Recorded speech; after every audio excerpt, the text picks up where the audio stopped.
The Thom Hartmann Program is brought to you in part by the Aiden Forecast, an investment newsletter with weekly updates of leading market indicators and a monthly deep dive into what the details of the economy and the markets mean for investors and retirees. On the web at aidenmarkets.com.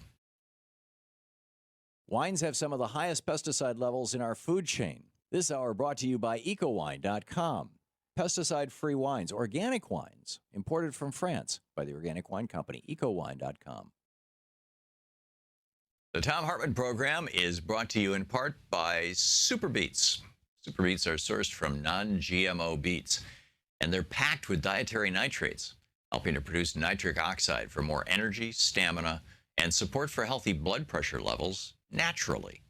For more information, call 800-223-8242 or visit freespeechbeets.com.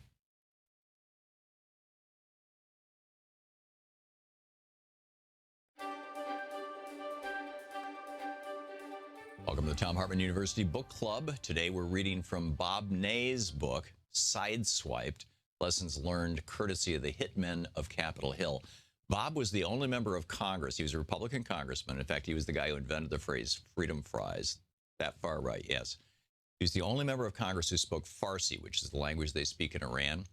The Iranian government, during the Bush administration, George W. Bush, sent a letter to, or delivered a letter to Bob in Farsi, because he spoke Farsi, saying that they were willing to recognize Israel and stop their nuclear program in exchange for recognition by the United States.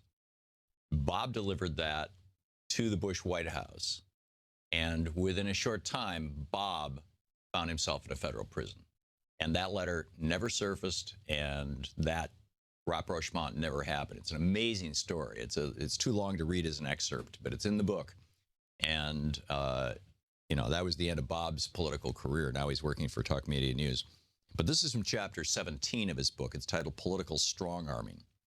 I had a major blowout over the Head Start program with Andy Card, President George W. Bush's chief of staff. The first of the legislation debates centered on Head Start. John Boehner was doing his best to acquire votes to hurt the program. I had supported Head Start for years as an Ohio State senator and again as a U.S. congressman. When George Bush became president, however, every issue, including this one, was treated as though, if lost, it would be the end of the world, as if winning were vital to save the presidency. Speaker Hastert became a lapdog for President Bush.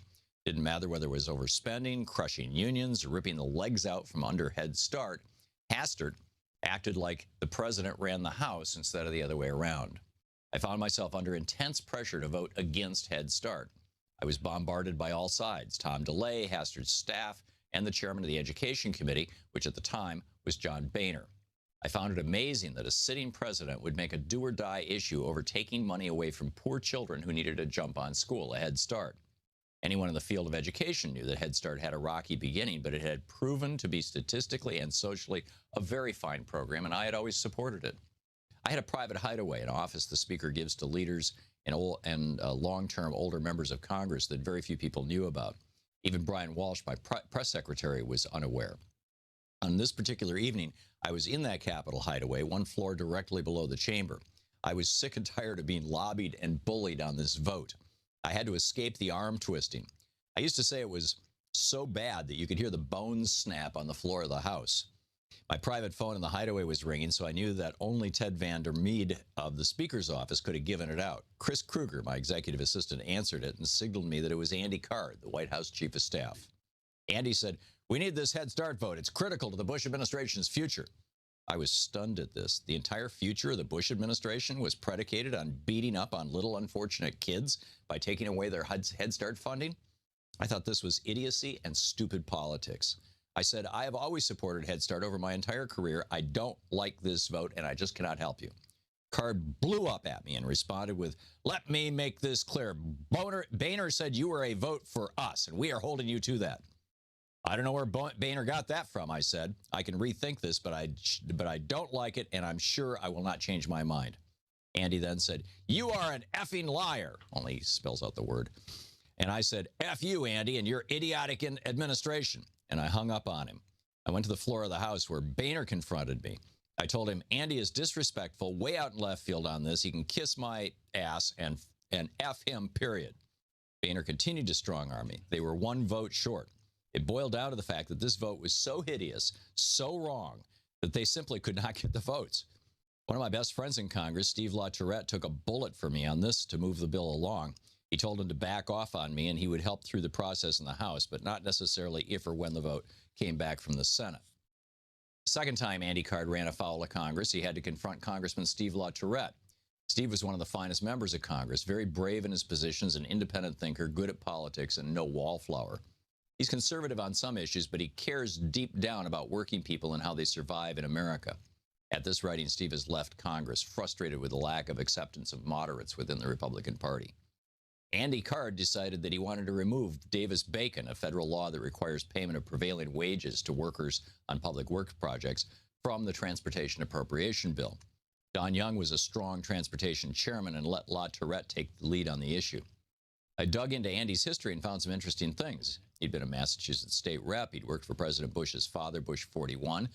When Bush 41 lost to Clinton, Andy felt that the transportation bill had done the president no good, and he disliked labor unions, and he disliked unions in general. We all kept up a tough front. Transportation unions lobbyist for the building trades, like Tim James, was very effective and helped the labor Republicans push back. Bush 43, though, kept putting up roadblocks at every step. He simply did not want a transportation bill that might support the unions. John Mica, Transportation Subcommittee Chair, during a private Republican caucus meeting, made the best statement of the day. John said, "Hell, the president doesn't think we need a bill. As he travels in cities by car, they stop all the traffic for his motorcade. He thinks there are no traffic problems. The streets are deserted." We all howled. So anyhow, there's just all these amazing inside stories about how Congress actually works. It's pretty grim. The book Sideswiped by Bob Ney.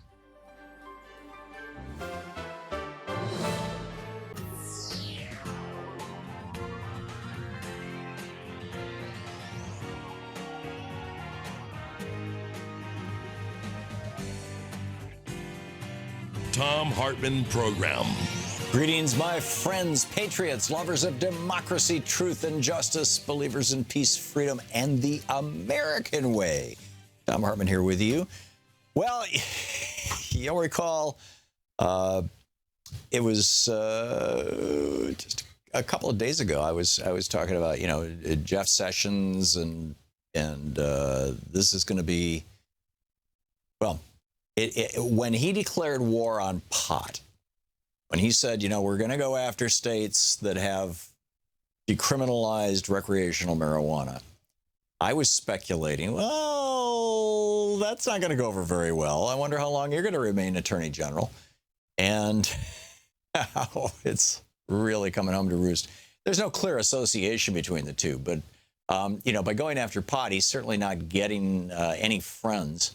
Even among, frankly, a lot of Republicans who represent states that have decriminalized pot or have decriminalized medical marijuana. And now he's saying, oh, yeah, no, I didn't meet with any Russians anywhere. And apparently that's not true. And in fact, he met with the Russian ambassador twice. Now, that in and of itself would mean absolutely nothing if he had not lied about it. Just like Bill Clinton having sex with an over 21 consenting adult in the White House would have no meaning to anything other than Bill Clinton's marriage and maybe reputation. But when he lied about it under oath, Bill Clinton got impeached and lost his law license. He was convicted. In fact, he paid a fine of some kind, and for a year he was on some kind of probation. So Jeff Sessions lies under oath to Congress this time, not just in a deposition, but this is to Congress. Well, Jeff Sessions was pretty outspoken back during the Bill Clinton times about what happens when people in power and authority in an administration lie under oath. Here he is. Well, people say the Republicans. People see things differently than just what party you belong to. I am concerned about a president under oath being alleged to have committed perjury. I hope that he can rebut that and prove that did not happen. I hope he can show he did not commit obstruction of justice and that he can complete his term. But there are serious allegations that occurred. And in America, and Supreme Court and the American people believe no one is above the law. Right. Jeff Sessions, one of the guys who wanted to remove Bill Clinton from office. Keep in mind, Bill Clinton stayed president by one vote in the Senate. And Jeff Sessions wanted him out. Out. Right. So is this going to be the thing that takes down Jeff Sessions? I don't know. And frankly, I mean, I saw his testimony. It's been being played ad infinitum, to Al Franken. And the excuse that he's going to make, and, a lot of people are going to go along with it because the excuse he's going to make is, I was speaking in the context of talking to Russians about the Trump campaign or anything that has to do with that or something that might impact the Trump campaign or whatever. And, clearly that was the context of the question. But the problem is that Jeff Sessions volunteered a very specific statement. And it wasn't, qualified like that with regard to campaign stuff. He simply said, no, I never met with any Russians.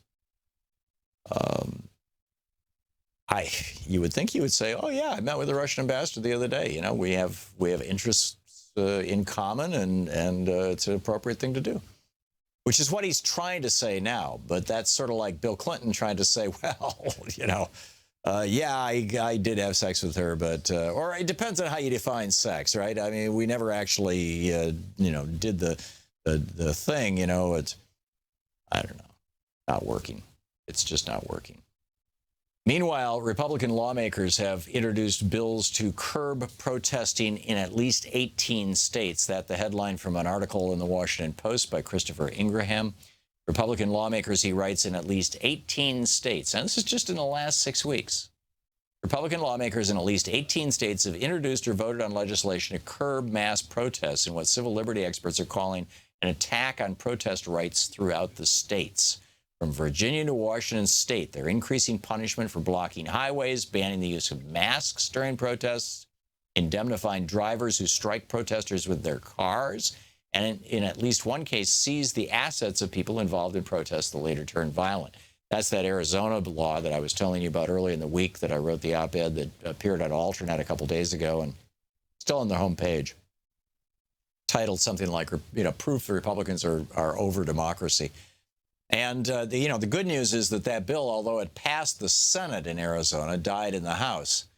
But I would say that it died because of the sunlight of scrutiny. My article was not the only one. There were a lot of people writing about, what the Republicans were up to in Arizona, plan a protest, lose your home. And I don't think it's died. I think it's just been buried, for the duration of the news cycle. A Republican state senator, John Kavanaugh of Arizona, said, you now have a situation where you have full-time, quasi-professional agent provocateurs that attempt to create public disorder. Right. And then Christopher Ingraham writes for the Washington Post, others, like the sponsors of a bill in Minnesota, say the measures are necessary to protect public safety on the highways. Still, other bills in states like Oklahoma and South Dakota are encouraged to discourage protesting related to oil pipelines. So, there we go. In the meantime, I have a whole bunch of stuff here that I want to share with you, and then we'll get to your phone calls. We have a new app out, or an update of our app. We've got the Thom Hartmann Program app, which shows you the daily stack that Sue puts together, Sue Nethercutt puts together, that has all everything that I talk about on the air, all the the things, clips out of our chat room and whatnot. Our blog for the day, you can access all of our YouTubes. If you're a podcast subscriber, you can get all those. And you can listen to the show live when we're live. Our Android version, Jamie, our webmaster, actually wrote this thing, designed it and did a great job. So that's out. It's free, just FYI. And that's available through the Android store. So, and some financial stuff I wanted to get to. Actually, I'm going to postpone that until after the break. The media falls for a shameless act regarding failed Yemen raid. This is, a few days old. Really yesterday, this is post this so-called State of the Union address, or the joint joint session address where Trump had this poor woman, the widow of this U.S. Serviceman. And if you look at he's William Ryan Owens, and she said, and Trump said, "Oh, your husband was such a great hero. This is such a successful mission." This is from Reuters. Due to insufficient intelligence and preparation, the attacking SEAL team found itself dropping into a reinforced al-Qaeda base defended by landmine snipers and a larger than expected contingent of heavily armed extremists. Keep in mind, they had to blow up a $70 million airplane and leave it behind. Trump was not in the White House Situation Room. This is from Huffington Post for the raid. His Twitter account tweeted and deleted a promotion for an upcoming interview while the attack was going on. He had approved the attack over dinner with a meeting that included political staffers. Oh, yeah, this is a good idea. Yeah, make yourself a war president. Worked great for George Bush. Both of them, in fact. Contrary to Trump's claim that the raid was a successful intelligence gathering mission, reports suggest that part of the purpose is actually to kill a top al-Qaeda leader who either slipped away or was not at the location. And the raid reportedly, quote, produced no significant intelligence, according to U.S. officials who contradicted Pentagon statements to NBC News. The only intelligence from the raid the Pentagon has produced is a 10-year-old video. Right. So we've got that. That goes into my financial category. Betsy DeVos, fake history about stuff. Wow, there's just so much stuff. We'll continue with this, with my stack of news for you. And I want to talk about what the Republicans are up to with regard to Social Security and what Donald Trump is up to with regard to German denunciations. And we'll get to all of that after this break. So stick around. And we'll be taking your phone calls as well throughout the day here. So stick around. We'll be back. It's coming up on about 16 minutes past the hour. Thom Hartmann. This is the Thom Hartmann Program. So do you think Jeff Sessions should be prosecuted? Should he resign? Is what's good for the Bill Clinton goose good for the Jeff Sessions gander?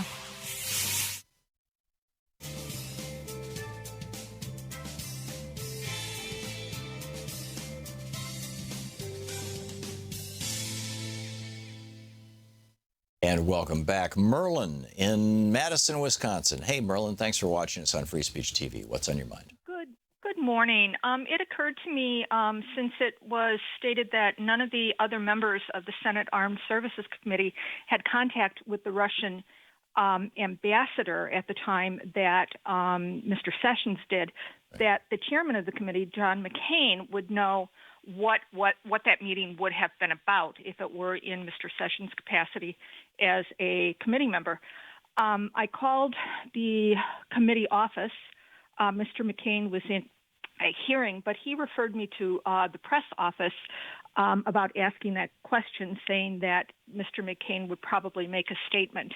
I believe Mr. McCain is the definitive person to ask about this, and he may have something else to say about Mr. Sessions as well. And John McCain is no buddy of Donald Trump's. Exactly.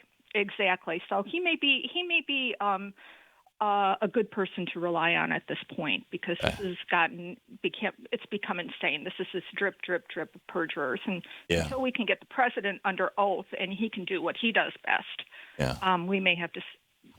Do you remember? Sam Ervin, kind of ran the Senate Watergate hearings, but I don't remember if he was a Democrat or a Republican. Do you? I don't. I was in college then, and I remember being under the same sort of dark cloud as we are right now, but I don't remember. But we need a Sam Ervin. We really do. Yeah, we really do. And then Frank Church ran the committee hearings that looked into the Nixon abuses. And the Church Committee led to all of those great pieces of legislation in '73 that regulated money in politics that the Supreme Court struck down in '76 with the not the Bellotti case, the Buckley case, Buckley versus Vallejo. And I know that he was a Republican. I'm pretty sure he was a Republican. Well, that's back when Republicans were not insane, in my opinion. But I think I think it was back when they weren't wholly owned by billionaires. I mean, well, that's the insanity. But right now we have to rely on the Washington Post and the wonderful reporters of the Washington Post and the New York Times. Owned by another billionaire. Yeah. But yeah, you're absolutely right, Marlon. Yeah, you're absolutely right. Thank you. Thanks a lot for the call. Omar in Herndon, Virginia. Got a minute to the break. Omar, what's up? Thanks for watching Free Speech. Tom, thanks so much for taking my call. I was just calling to say that Donald Trump's speech basically told me that we should get ready for war. He's going to cut a lot of entitlements to pay for the war, and that health care, basically, ACA is going to be handed over to the states, which they're going to destroy it. Yeah, Medicaid. Yeah, the biggest takeaway for me of his entire speech was that Medicaid is heading for the dustbin. That actually in his speech he didn't even defend Social Security and Medicare, did he? Didn't sound like. I don't. That, he didn't talk about it that much, but he just said that he's going to reform it. But I think Syria or Iran is going to be the next country that's going to be invaded. So, and all the entitlement that he's going to cut is going to pay for that war. And I just wanted to ask you a question. Did Bush ever pay back the money that he borrowed from Social Security? There was never any money borrowed from Social Security. That's a fiction created by Republicans and Wall Street bankers like Pete Peterson, who want to take the Social Security Trust Fund and move it to Wall Street so that the bankers can make a fortune off it. The Social Security Trust Fund is intact. Nothing has been borrowed from it. Omar, thanks for the call. We'll be back. It's 20 minutes past the hour.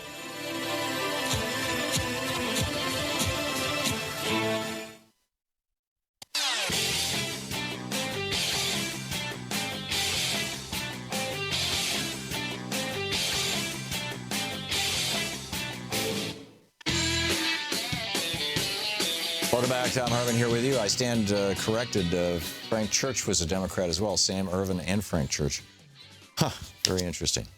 Okay, Donald Trump announced during his presidential address this new voice program, which is where the federal government is going to start collecting stories of people who've been attacked by immigrants, who have been harmed by immigrants, and publicize them. Now, the Germans had a program very similar to this, and I spent about an hour yesterday trying to find the name of it, and I ended up ordering a copy of The Rise and Fall of the Third Reich by Scherer, because that's where I remember reading about it, but that was 30 years ago, so I don't remember the German name. I'm not even sure it was in the book, but it'll arrive in the next day or so, and I'll share it with you. But the program was basically turning your neighbors. Radio stations all across Germany would devote time every day for people to call in and denounce their neighbors. Hey, I think my neighbor's a secret communist. I think my neighbor's a secret Jew. I think my neighbor's a secret immigrant, whatever it may be.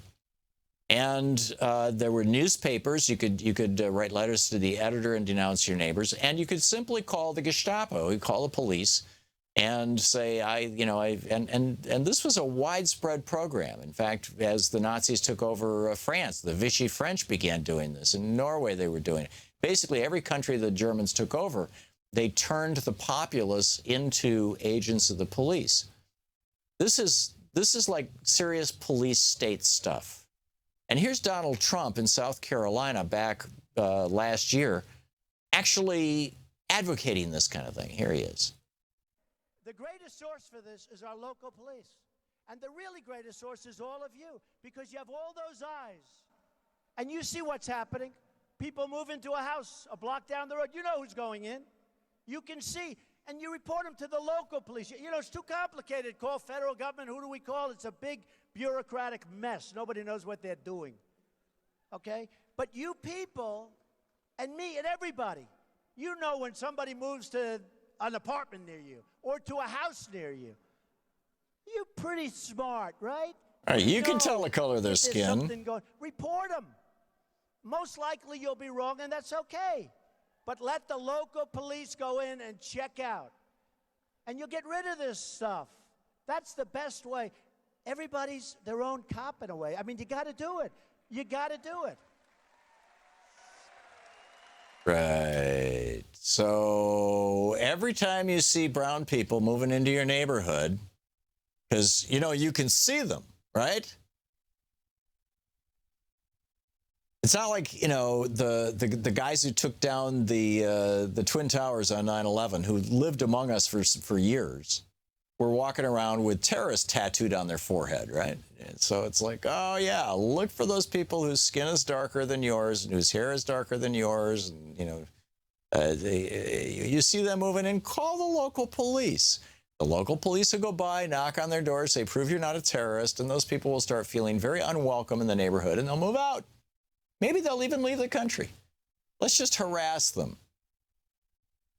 There's something fundamentally wrong about this, just with a capital W, just so wrong about this.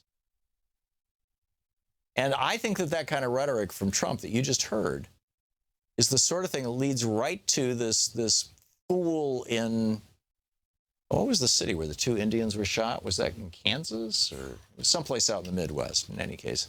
Where this guy comes up to these 2 people and starts saying, hey, can I see your visas and whatnot? And I mean, these are tourists from India, or actually engineers. I think they were working here, so they must have had work visas. And then he shoots them and starts yelling, go back to your country. I mean, oh yeah, that's right, Olathe, Kansas. That's right. We have a couple of callers from that town. This leads to that. Now, you can't, just like, climate change leads to severe storms, and you can't say, oh yeah, Hurricane Katrina was caused by climate change. But you can certainly say that Hurricane Katrina would not have been as bad without climate change. Well, this one guy killing these 2 Indians doesn't mean that it was caused by Donald Trump. But frankly, I think had Donald Trump not been talking like this in his entire administration, and not but just Trump. I mean, this is a leftover from Bush. The whole see something, say something. It's here in the subways in the metro in Washington, D.C. They have signs that say, see something, say something. And they give the phone number, and they make announcements. You see a package, phone the local police.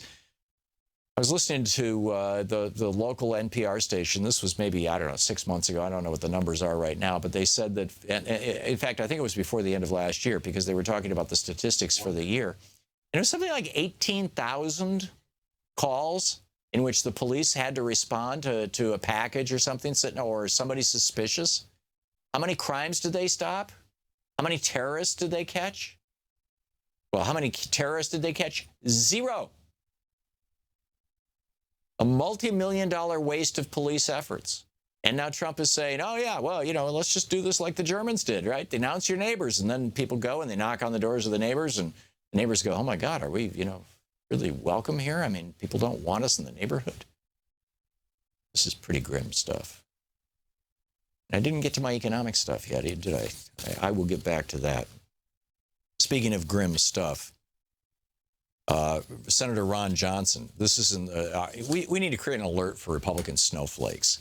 Ron Johnson is the Republican senator from Wisconsin, and he's got, about 500 of his constituents keep hosting these town halls about the Affordable Care Act and inviting him. They actually show up. He doesn't. Week after week after week. Well, he sent them a cease and desist letter. This is incredible. This cease and desist letter is to inform you that you are not to call or visit any of Senator Johnson's staff or any of his offices at any time. Right. You're listening to the Thom Hartmann Program. Call 202-808-9925. Poor Ron Johnson. Our poor little Republican snowflake. You can call his office at 225-3121.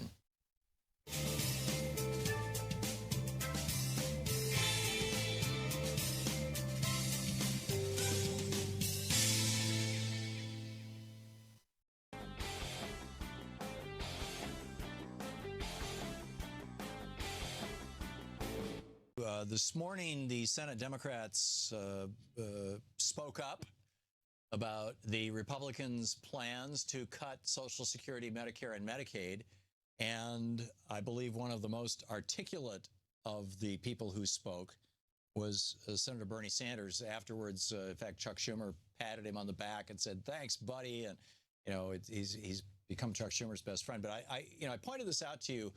I think it was 2 years ago, maybe just a year ago, when Chuck Schumer gave a speech here in Washington, D.C. at the National Press Club, and he laid out all these progressive principles. It was like Chuck Schumer, the New York Democrat, I almost called him, the New York Democrat, who, one of the most powerful men in the Senate, the most powerful Democrat in the Senate, starting not to talk like the classic kind of corporate Democrat, but instead talking like a progressive Democrat, like a FDR Democrat, like an LBJ Democrat. And we played clips from that, and I said, watch this space. Everybody thinks Chuck Schumer is just, go along, get along. He's the center of power in Washington, D.C. He's a fundraising machine for the Democrats in the Senate. That's what he does. That's what he's all about.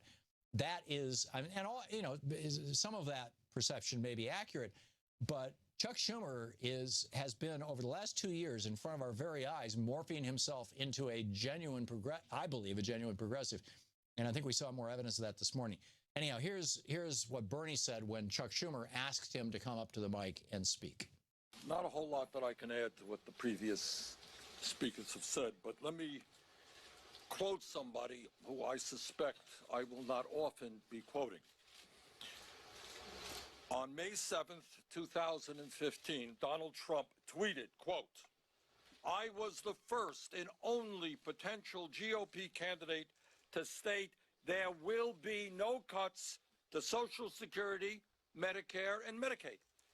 Now, the point is, Trump didn't just say this in passing. He didn't say it in the middle of the night. He didn't say it in a particular interview. This was a cornerstone of his campaign. He said it over and over and over again. Donald Trump said he will not cut Social Security. He will not cut Medicare. He will not cut Medicaid. Therefore, one of two things are true. Either Donald Trump simply lied to the elderly and the working people of this country and just made campaign promises that he had no intention of ever keeping. That is one reality. Or there is another reality, and that is right now, before Congress wastes an enormous amount of time, Donald Trump has got to come forward, maybe through a tweet, one of his tweets, and say clearly that Donald Trump will veto any legislation that cuts Medicare, that cuts Medicaid, or that cuts Social Security.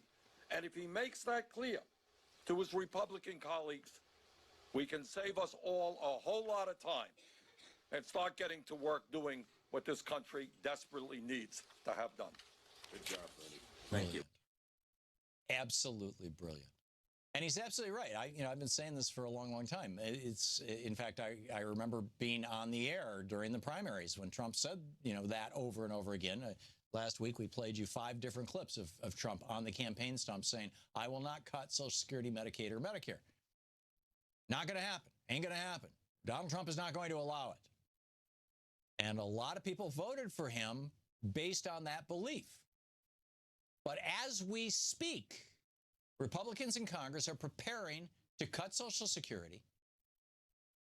They want to raise the eligibility age. They want to change the way the cost of living adjustments, are calculated, and they want to change the tax formula for taxes paid on Social Security, among other things.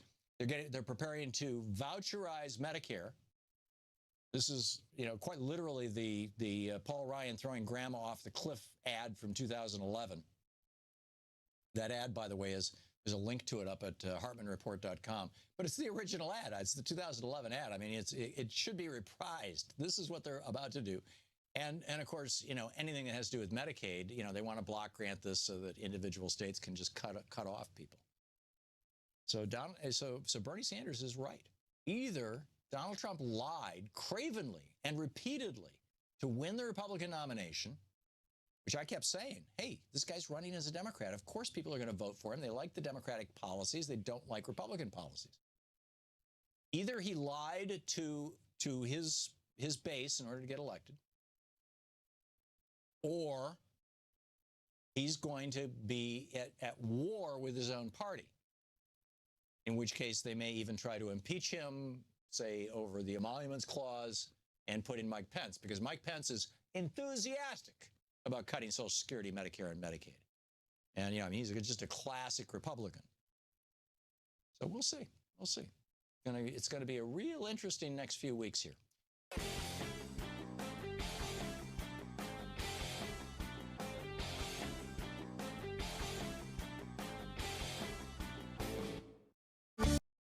Hey, want to hear that clip again? Subscribe to the Thom Hartmann Program on YouTube to see all your favorite show highlights.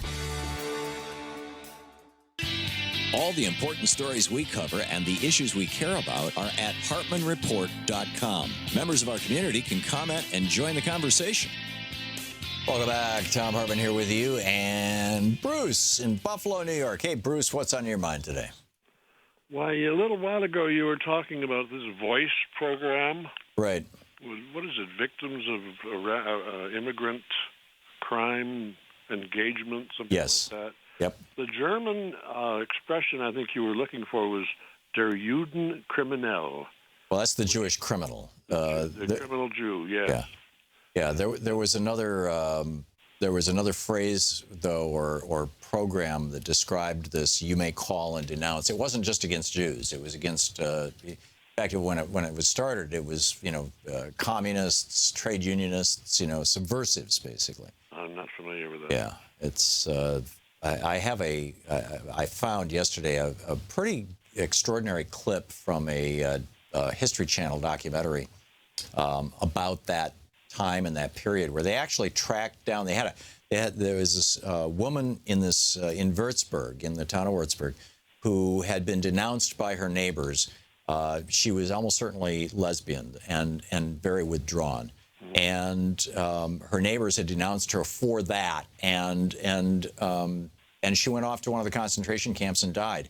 And they tracked down this woman who was now in her 80s. This must have been made, a decade or three ago.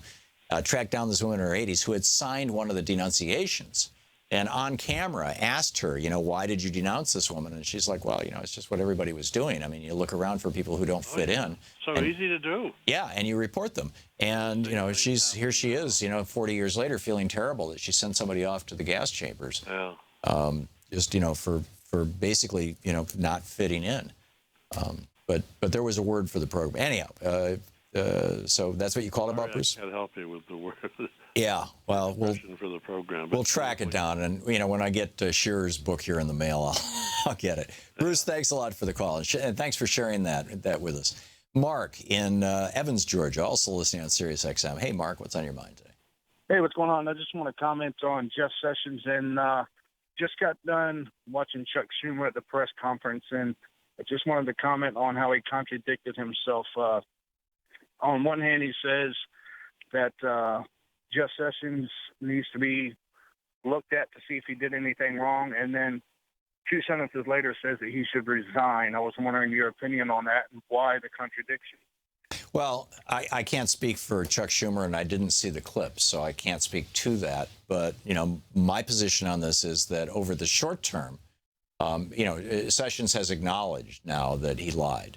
Actually, he hasn't acknowledged that he lied. He's acknowledged that he met with the Russian ambassador, and he's as a senator on the House committee. Right, and he said that it was entirely justified. You're correct, Mark. Yeah. And so I would say that at the very least, and the Republicans are all saying he should recuse himself, and that's the safe way of keeping him in office and all that kind of thing. And I think that at the very least he has to recuse himself. And then there has to be an investigation into whether he lied or whether what he's saying now is actually truthful. And that's an investigation that, should be conducted. The Republicans spent $74 million doing that to Bill Clinton and ultimately nailed him for it.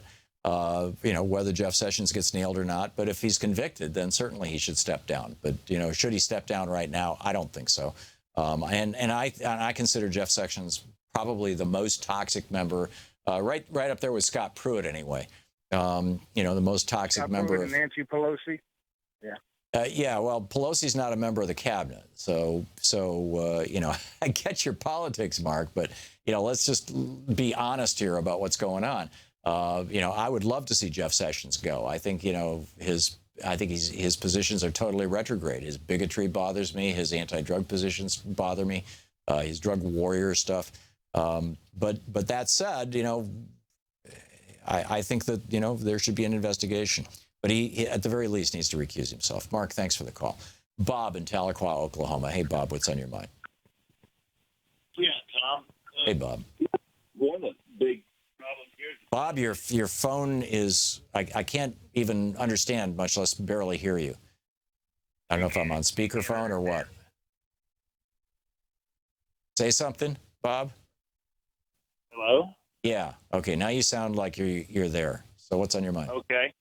Yeah, the problem is the political class isn't honest. It's not really straight with what they're saying. Jeff Sessions, he said good people don't smoke marijuana. There's millions of good people in this country that smoke marijuana every day. Well, he also said the Klan wasn't all that bad. He never thought the Klan was all that bad until he discovered that they smoked pot. There's a Colorado. Yeah, Bob, your phone is flaking out again. I'm going to move along, but Bob, thanks for the call. Ann in Chicago. Hey, Ann, what's on your mind today? Oh.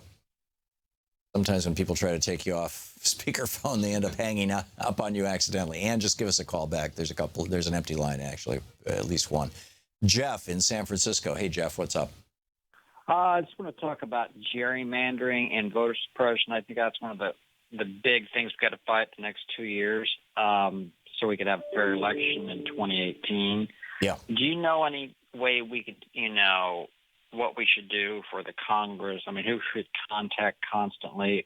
And what was some successes we've had recently? Right. As far as gerrymandering is not regulated at a federal level. Gerrymandering is something that is done by individual states. They do it every year that ends with 0. Every 10 years, the Constitution dictates that there should be a census and congressional districts will be redrawn based on the outcome of the census. And we have 2 states now that are using nonpartisan commissions, California and I forget what the other state is, and coming up with reasonable boundaries as opposed to gerrymandering. But the only way to stop Republican gerrymandering, I mean, you got a situation now where for years Democrats have won more votes nationwide in those House races, and yet Republicans control the House. And the reason for that is gerrymandering, very simply. And the only way to change it or stop it is to end Republican control of a House, Senate, and governorship you got red states, 23 red states right now that are controlled by the Republicans. When they get to, actually it's 22. They lost the governor's seat in North Carolina. Pat McCrory lost. But number one, when they get to 24, they can call a constitutional convention and rewrite our Constitution, which they're working on. If you go to conventionofstates.org, you'll see what I'm talking about. And number two, they have the ability to gerrymander things even worse. And so if you want to stop gerrymandering, what you need to do is get involved in politics at your state and local level and start getting the Republican members of the state House and the state Senate or the state Assembly or whatever it may be called in your state, start getting them replaced as quickly as possible. And this is for the 2018 election, because the people elected in 2018 are going to be the ones who are making the decisions during 2020. 2020 is an election year, but the election isn't until the end of the year in November.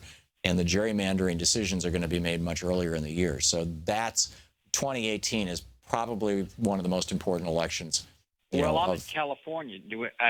Mine's already set. Is there some places I need to worry about in California that I could have some effect? Not to the best of my knowledge, other than, just supporting people around the country. But they're one of the better sites that looks at competitive House and Senate races around the country, and at local races as well.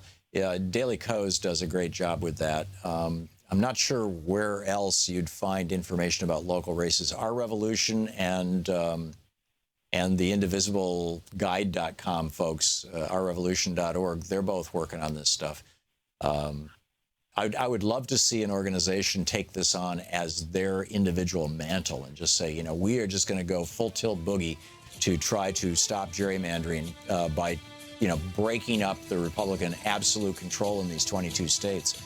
And then we can have a republic that actually functions. So, Jeff, thanks a lot for the call, and thanks for bringing up the topic. But, living in California, I'd say the best thing to do would be to support those groups that are working against it in other states. We'll be right back. You're listening to Thom Hartmann. Visit thomhartmann.com for audio and video archives. Back with more of your calls after this. We got a whole bunch of topics on the table. Stick around. We'll be right back.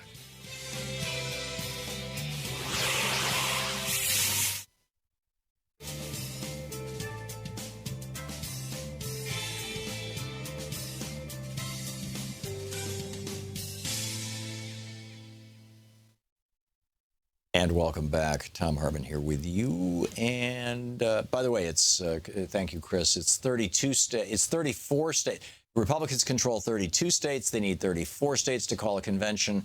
They need 38 states to finalize the outcome of that convention. So that's the direction that they're heading. And thank you for that, Chris Mendelis. Wayne in Charleston, West Virginia, watching us on Free Speech TV. Hey, Wayne, what's on your mind today? Hi, Tom. I'm a first-time caller. Well, thank you, Wayne. You for about a year. Comment on Jeff Sessions. Mm-hmm. He's just another one of the house of cards that failed. They're going to catch up with this, and I do believe that Trump has put them up to this. He's right in the middle of everything that's going on. Yeah. So what do you think is going on, Wayne?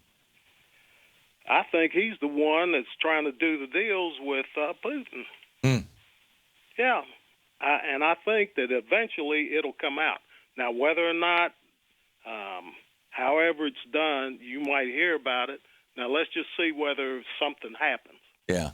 So you're suggesting that the reason Donald Trump is going friendly and soft on and with Russia is that he has some financial benefit to gain from it, or he's being blackmailed or something like that? Is that what you're suggesting? I don't think it's so much the blackmail. He's never turned over his taxes. Right. He's never. Well, that could be because he's underwater. His investments over there, and Yeah. I actually believe that the guy that he hired for from Exxon is Rex got Tillerson. ties over there. Oh yeah, Rex Tillerson has a huge. Right. Well, ExxonMobil has huge investments in and with Russia, but what about what Trump is saying? That it would be a good idea if we had good relations with the second largest nuclear power in the world. What's wrong with that? As far as the good relations, you already know how Putin is. I mean, as far as he... Well, Obama tried to reset relations with Russia. George W. Bush tried to reset relations with Russia. Right. And I don't see anything happening other than Trump trying to make deals. That's all the man is about. It's about the money. Well, it seems to be the only thing he knows how to do. The one thing that I thought was fascinating is Ron, is it Suskin? No, Rivkin? I'm missing his name. He was on MSNBC at some length last night talking about this stuff. He's the editor of the New Yorker, and he's got a new article in the New Yorker talking about Trump and Russia and everything. And he keeps saying, basically the source of Russia's discontent is that they made a deal. Gorbachev actually made a deal with Reagan and then with George Bush Sr. that he would dissolve the Soviet Union if the United States would promise that NATO would never end up on Russia's borders. And Bill Clinton broke that deal. Bill Clinton was the one who went in and said, no, we're going to put Poland into NATO. And Poland shares a border with Russia. And that was a complete violation of the agreement that they had. And so, they've been very upset with Bill and Hillary Clinton ever since. And so they were trying to mess with Hillary, I guess. But, that all makes sense to me. Are they blackmailing Donald Trump? I'm still scratching my head. I'm trying to figure out why Trump, in an era of, the popularity of basically Russia baiting, why he would be so friendly. But, maybe it is just a rational thing. I don't know. Wayne, thanks for the call. We'll be right back, coming up on 12 minutes before the...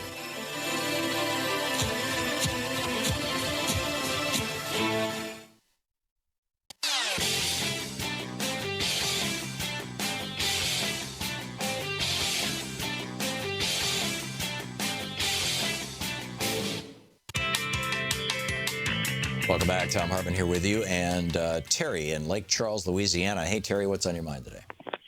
Hey, Tom. I wanted to talk about the raid in Yemen. The most recent raid was reported on CNN, I think.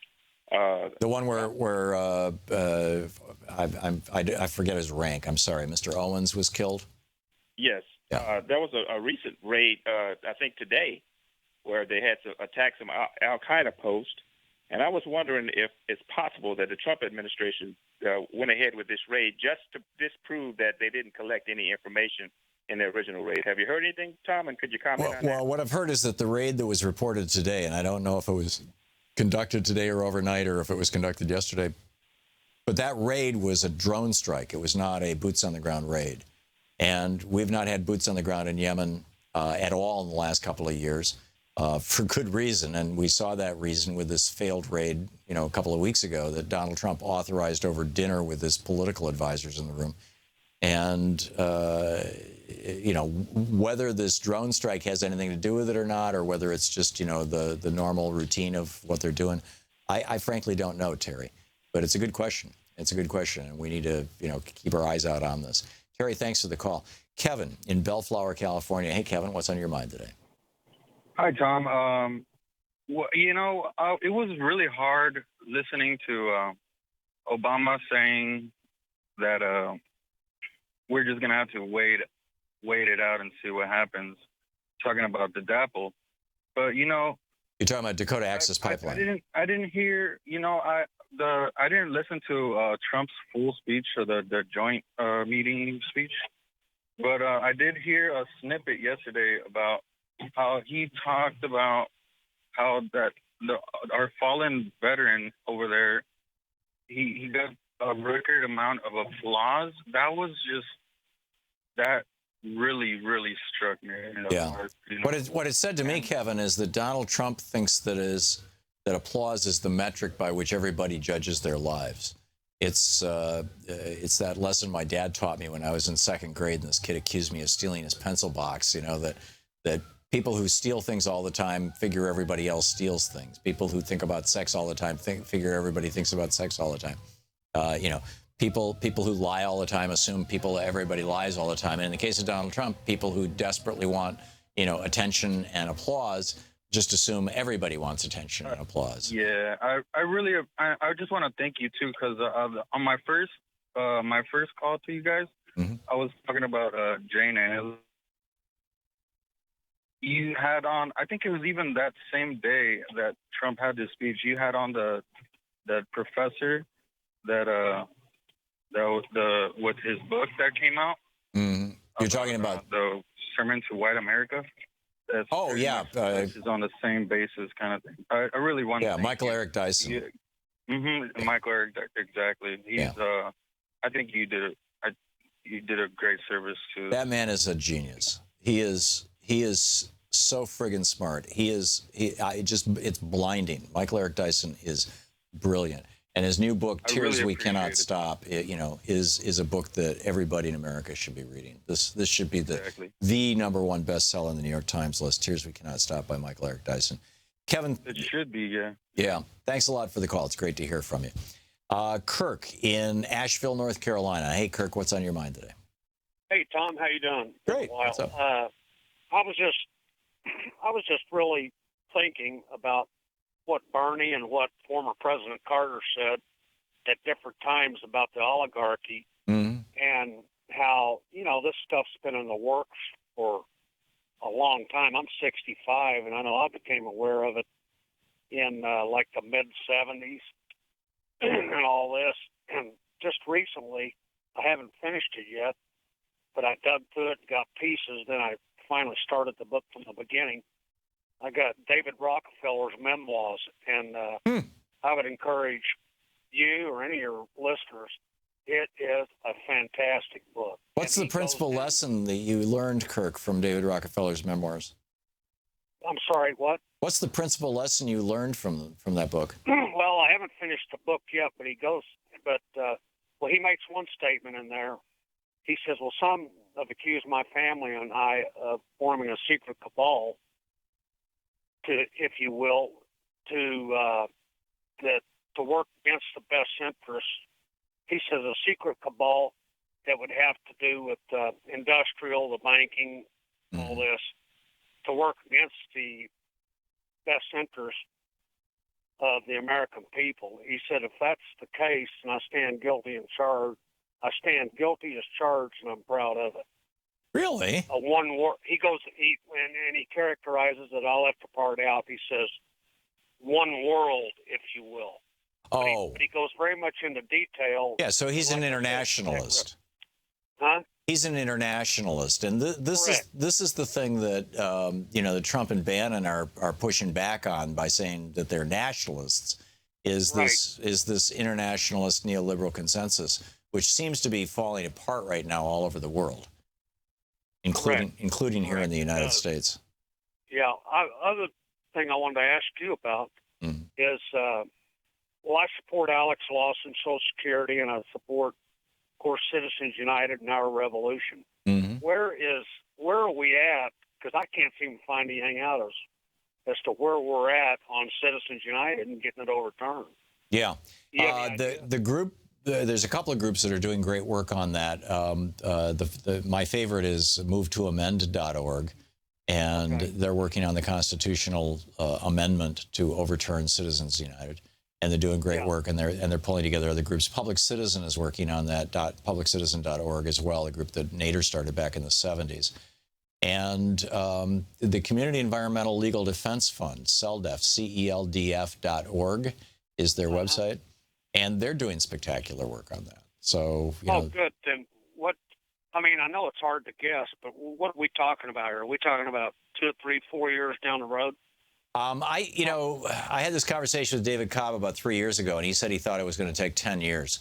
I think that things are moving a little faster than that, but, we'll see. The CELDF strategy is fascinating because they're going into local communities that are being impacted by, giant hog farms or fracking operations or whatever, where their quality of life is being destroyed by corporate behavior.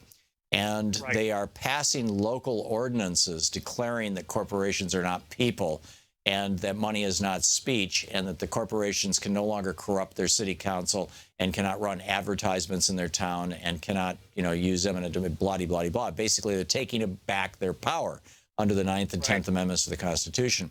And the states are fighting back. They're saying, no, you can't do that to these local communities.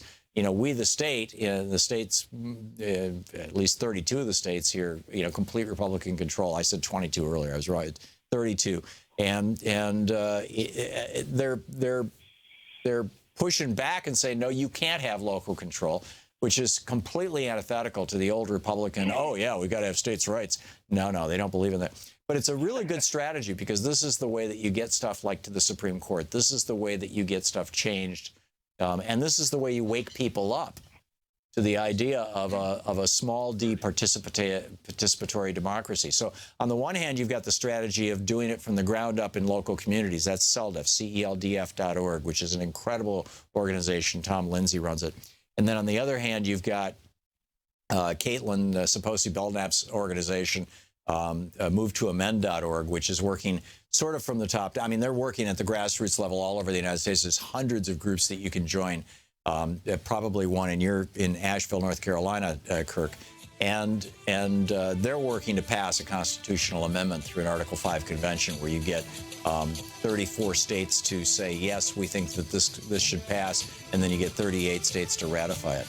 Kirk, I got to run. Thanks so much for the call. And we'll be back. Ed Whitkin is going to be with us, the president of the Transportation Trades Department with the AFL-CIO. Stick around.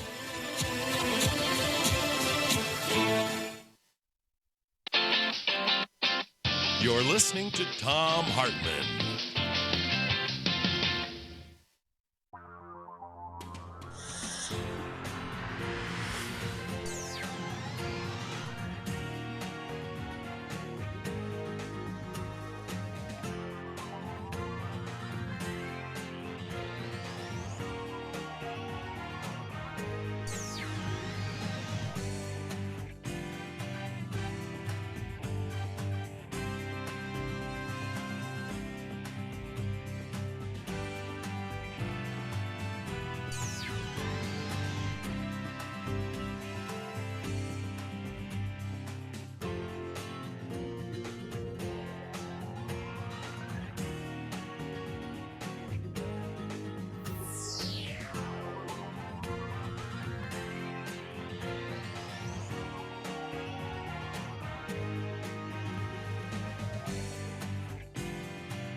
The Thom Hartmann Program is brought to you in part by the Aiden Forecast, an investment newsletter with weekly updates of leading market indicators and a monthly deep dive into what the details of the economy and the markets mean for investors and retirees. On the web at aidenmarkets.com. Wines have some of the highest pesticide levels in our food chain. This hour brought to you by ecowine.com. Pesticide-free wines, organic wines, imported from France by the organic wine company, ecowine.com. The Thom Hartmann Program is brought to you in part by Super Beets. Super Beets are sourced from non-GMO beets, and they're packed with dietary nitrates, helping to produce nitric oxide for more energy, stamina, and support for healthy blood pressure levels naturally. For more information, call 800-223-8242 or visit freespeechbeets.com.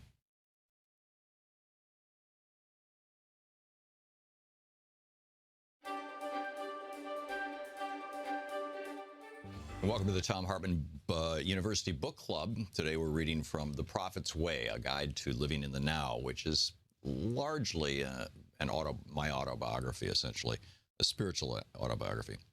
This is from page 68, the chapter Changing the World by Changing Ourselves.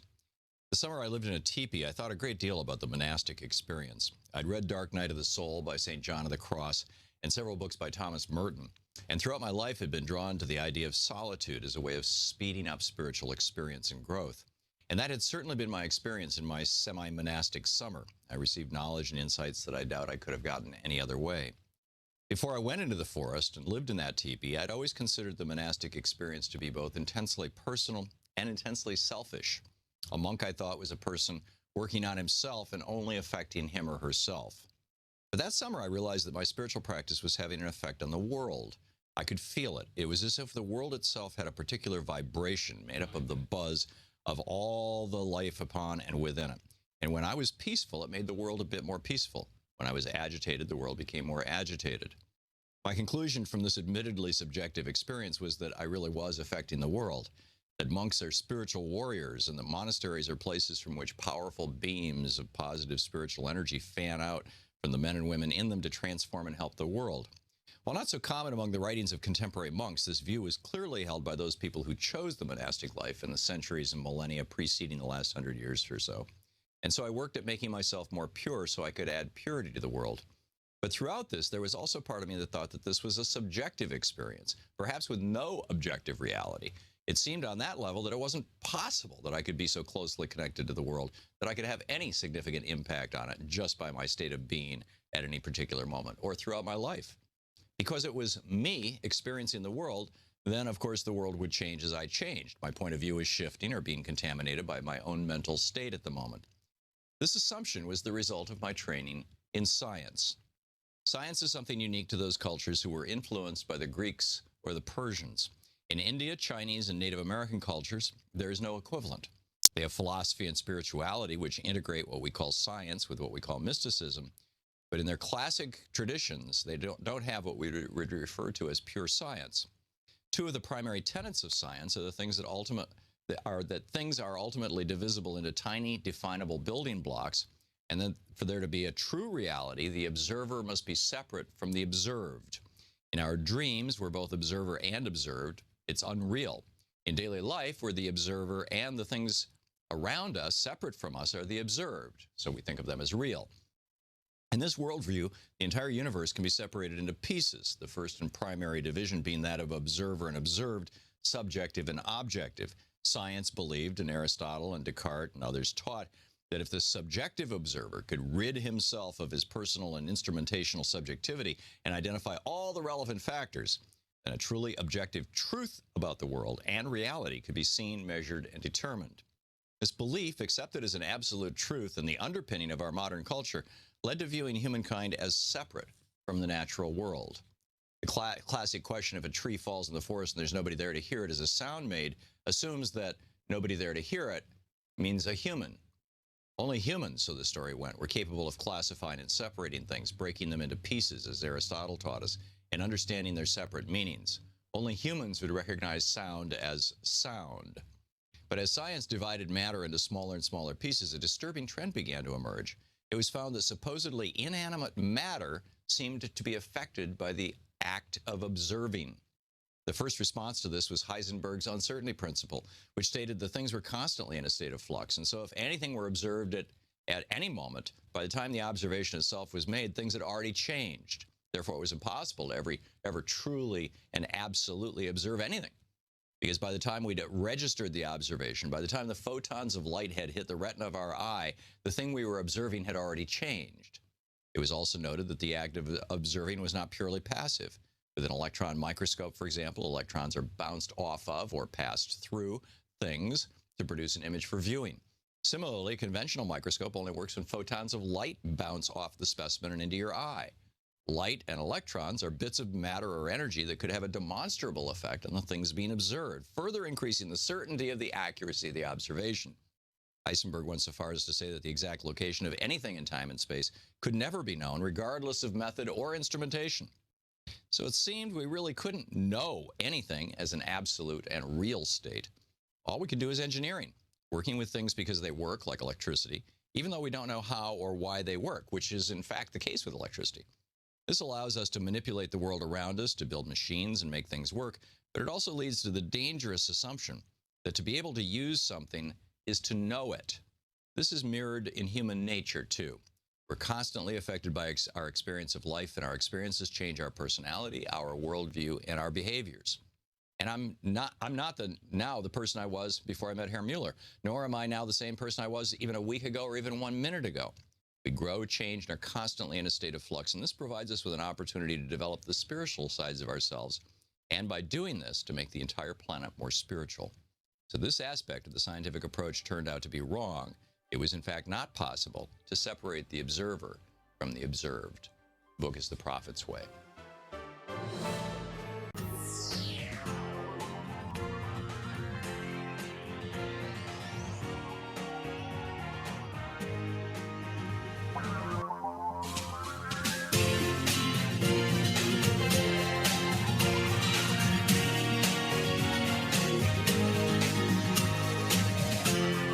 This is the Thom Hartmann Program.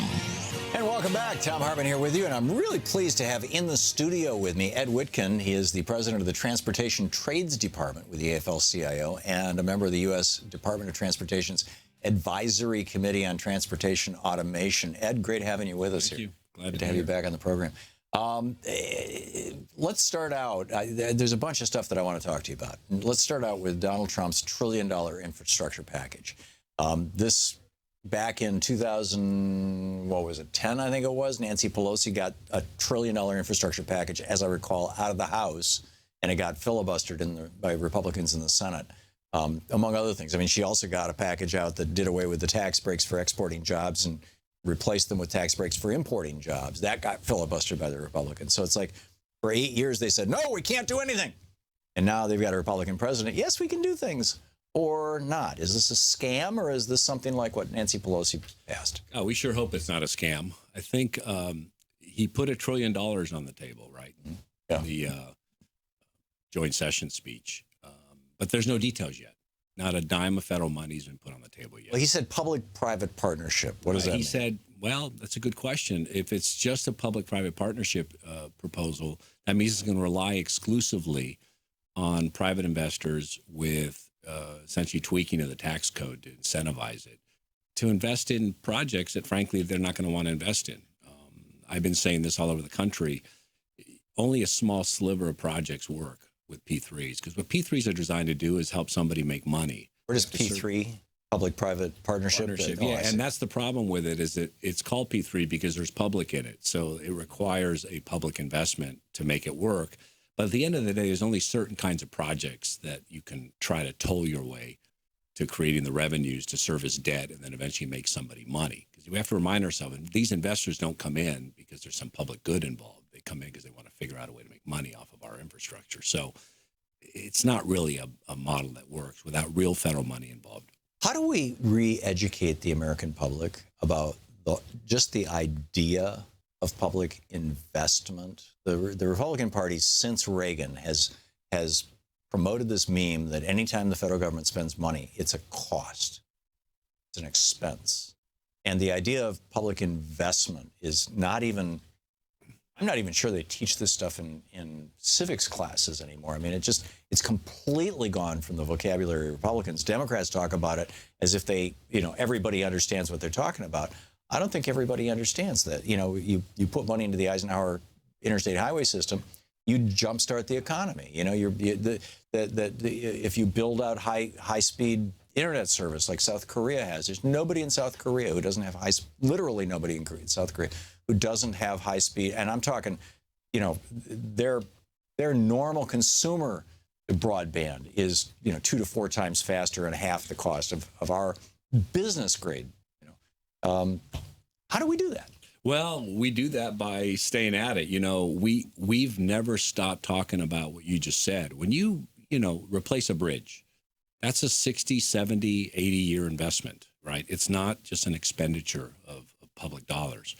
The problem we have is probably not educating the public. It's educating people that we elect to Congress, because the public gets it. When you put a vote to the public, about 8 out of 10 times, including gas tax increases for public transit or for roads or whatever the case is, they're passing them because they trust that the money locally or at the state level is actually going to be used for its purpose. Whereas when you say to them, hey, let's raise the federal gas tax, they get very skeptical because they actually don't believe Washington's going to ever do what it says what it says it's going to do. And I think that's part of the problem. So we need to educate the people we elect. I think their voters are already there. They're ready to spend money on this stuff because they understand that, congested highways, long lines at airports, transit systems that are just falling apart is not in their interest. Right. And Trump is walking around talking about how, our airports look like something out of the third world. He's right in some regards. Some of them are very spiffy, but many of them are not. But how is that amenable to figuring out a way to make a buck for somebody? I mean, there's obviously the actual construction itself is not done by government employees. Right. That's done by private contractors who are contracted through public authorities, right? So you get part of the money from Washington. Some of it comes from the state. And then they hire private contractors to do the heavy construction.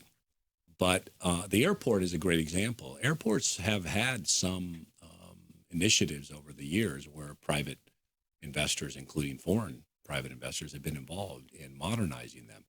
The president's actually correct about the narrative. Our infrastructure is falling apart. And I also agree with him that we should start using public dollars more robustly to employ Americans. Part of the problem we had, too, is we're finishing a generation that found every loophole it could in our laws. Yeah, but he wants to do this by taking out Davis-Bacon. Well, see, that's an important hand. We're going to make look, Rich Trumka the other day said he's going to call balls and strikes. You cannot say that your goal is to invest in infrastructure, put millions of people to work, and raise wages. He's actually used the term raise wages before, and then gut the rights of workers to join unions. So Davis-Bacon's a prevailing wage law, right?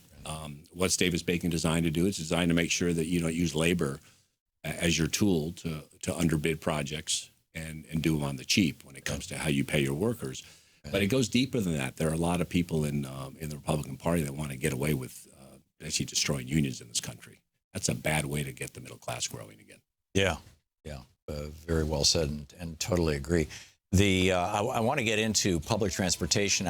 We've talked about this somewhat. I want to get into the state of unionization in the United States, and you have some thoughts on automation, and you're on this Transportation Automation Advisory Committee with the U.S. Department of Transportation. So when we come back from the break, we can cover this stuff. Cool. Ed Whitkin is with us. He's the president of the Transportation Trades Department at the AFL-CIO and a member of the U.S. Department of Transportation's Advisory Committee on Transportation Automation. We'll be right back. This is the Thom Hartmann Program. Stick around. We'll be back with Ed Whitkin right after this.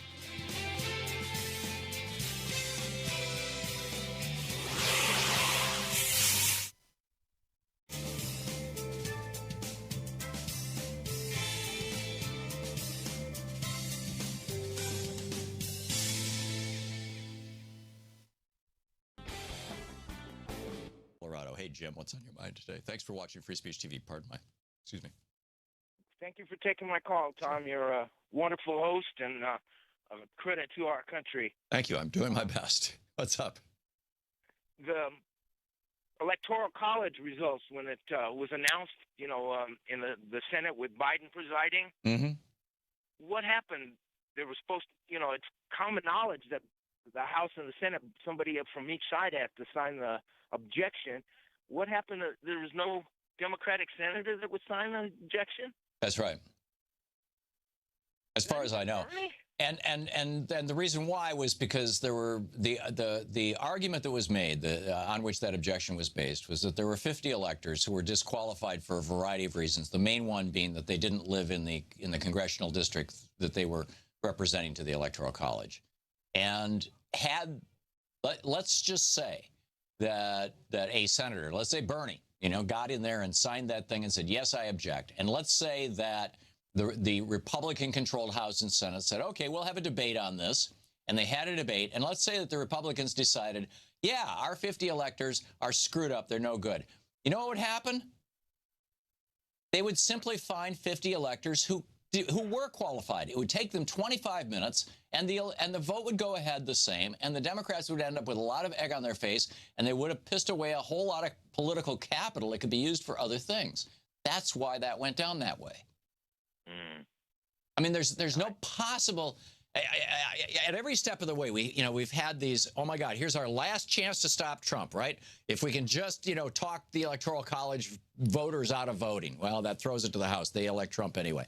If we can just disqualify 50 electors because basically they were all technicalities. They were legitimate technicalities, and I think they were legitimately not qualified. But like I said, there's no shortage of electors from every county that they easily could have just slid in. I mean, the party's got thousands and thousands of members. Every step along the way, we've been just like hanging on to this desperate reed, and it's time to realize, for all of us to realize, that this guy is going to be in the White House, and it's and we need to start working on that and planning on that and planning strategies to fight basically insane policies that he's promoting.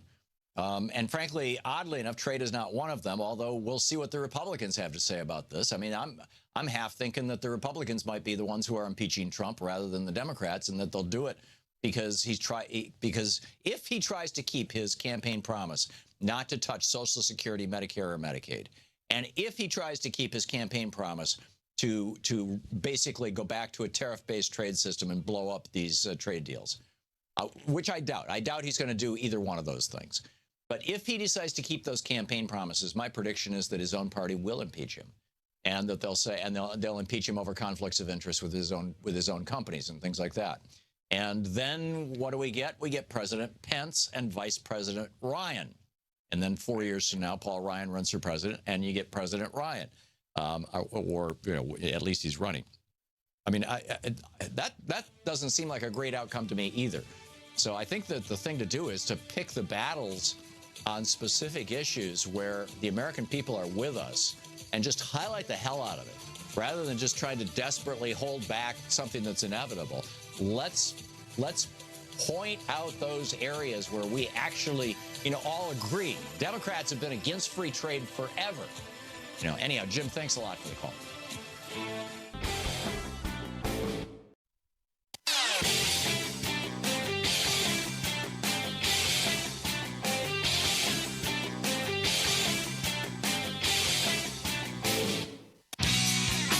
And welcome back. Thom Hartmann here with you. I really want you to hear this conversation because this is important stuff. Ed Whitkin is with us. He's the president of the Transportation Trades Department at the AFL-CIO and a member of the U.S. Department of Transportation's Advisory Committee on Transportation Automation.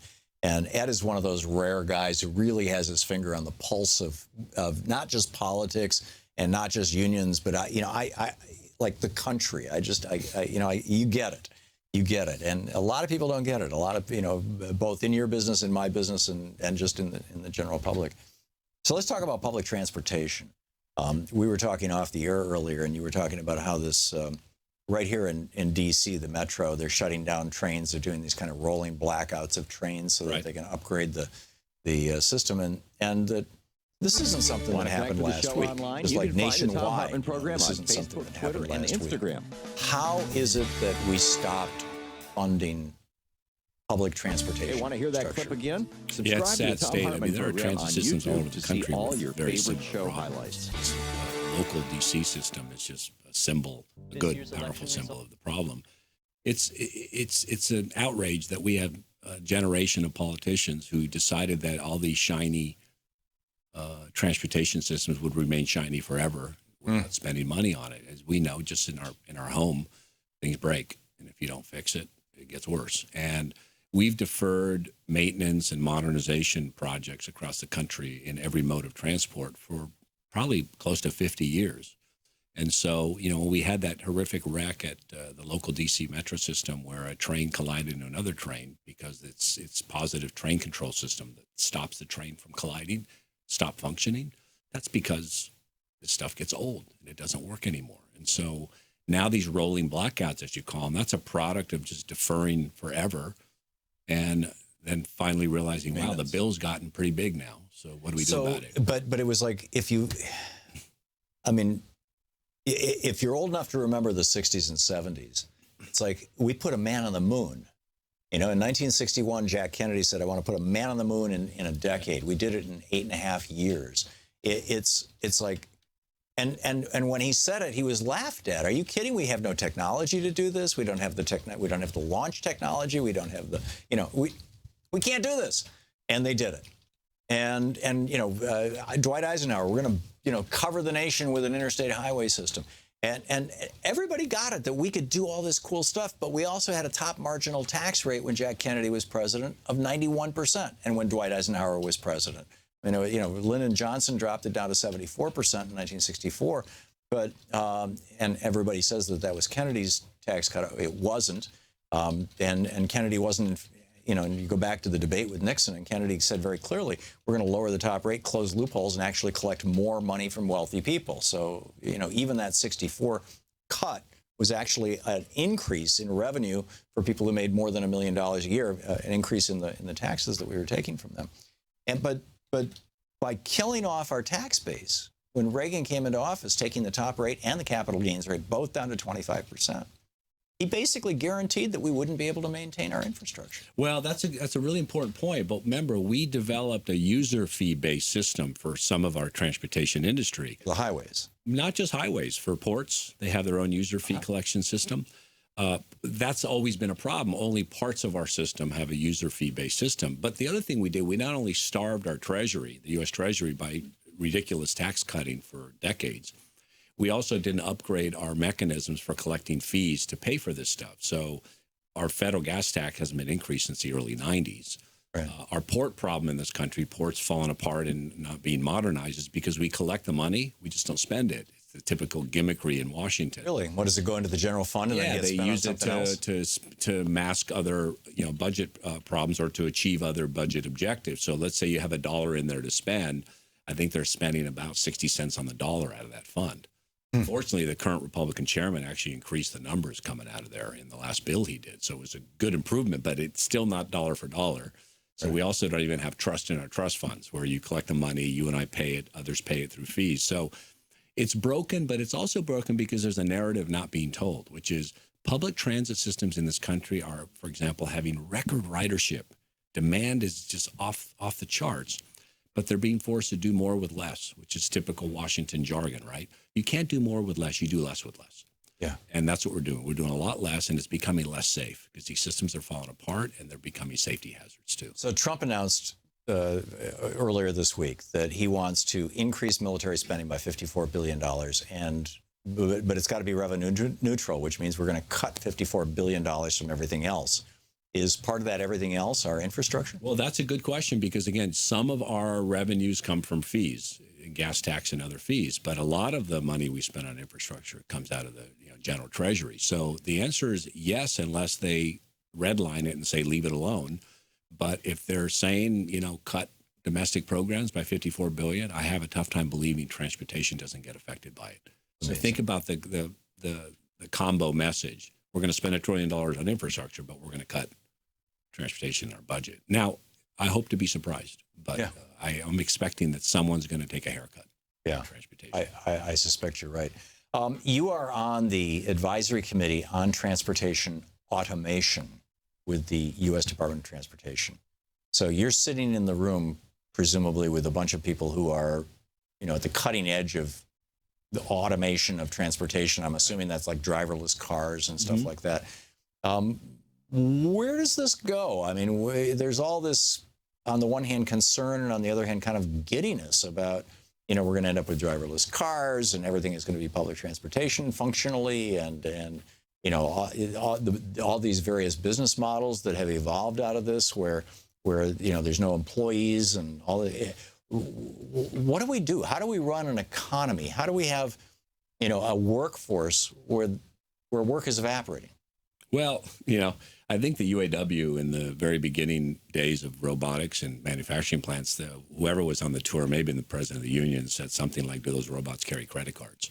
Because I think it makes the point, right? Which is we're creating another wave of automation that's going to kill probably, if not millions, at least hundreds of thousands of jobs. But it's also going to affect wages because, remember, the tech titans are the ones that are pushing this automation. And they, unfortunately, have become notorious for not only badly underpaying their employees, but resisting any unionization. So one of the solutions to waves of automation is to give workers a voice on the job so that they can share in the bounty they produce. And they're not going to share in the bounty if they're left to represent themselves. So that's one thing. The second thing, though, is there's a safety component. When you introduce driverless cars or trucks or any other transportation system that doesn't have a real operator in there to intervene in situations, there's a huge safety question that needs to be answered by federal regulators, which is, can this stuff be safe? And if you Google the question, these driverless vehicles are still crashing. Yeah. It's not as if they're trouble-free. Well, it's airplanes, right? I'm a pilot. I'm not a commercial pilot, but but the commercial planes right now, you can literally program them from takeoff to landing and never touch anything. I mean, we've got driverless airplanes right now. They're flying every day, but nobody would ever do it without somebody in the cockpit. Well, that's the thing. You need human intervention in the imperfect world of transportation. It's the same thing that's just in case. Yeah, here's what scares me. We have a bunch of tired truckers right now in the country, right? Who drive the vehicle but are getting tired because they're overworked and underpaid.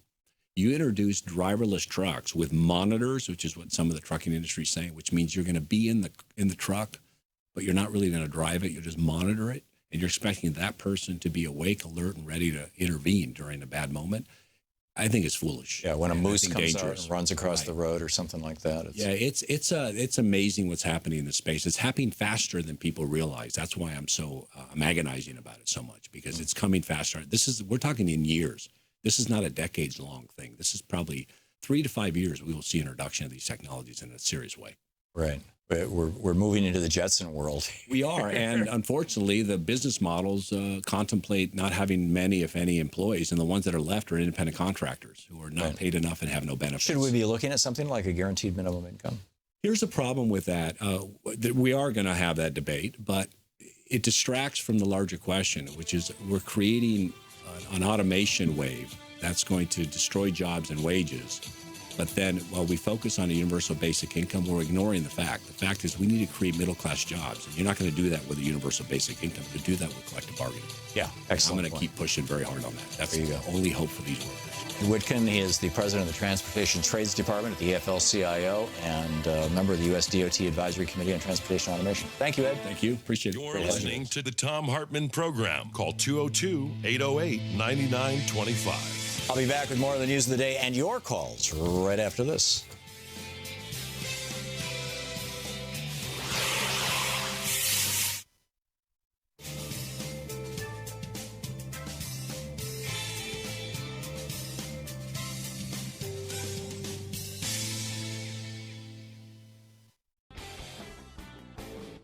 As of this morning, nearly 130,000 Facebook users have, quote, checked in.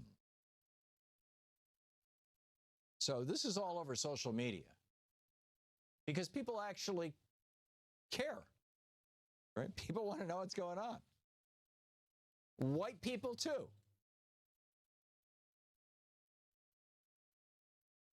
But is it going to make it into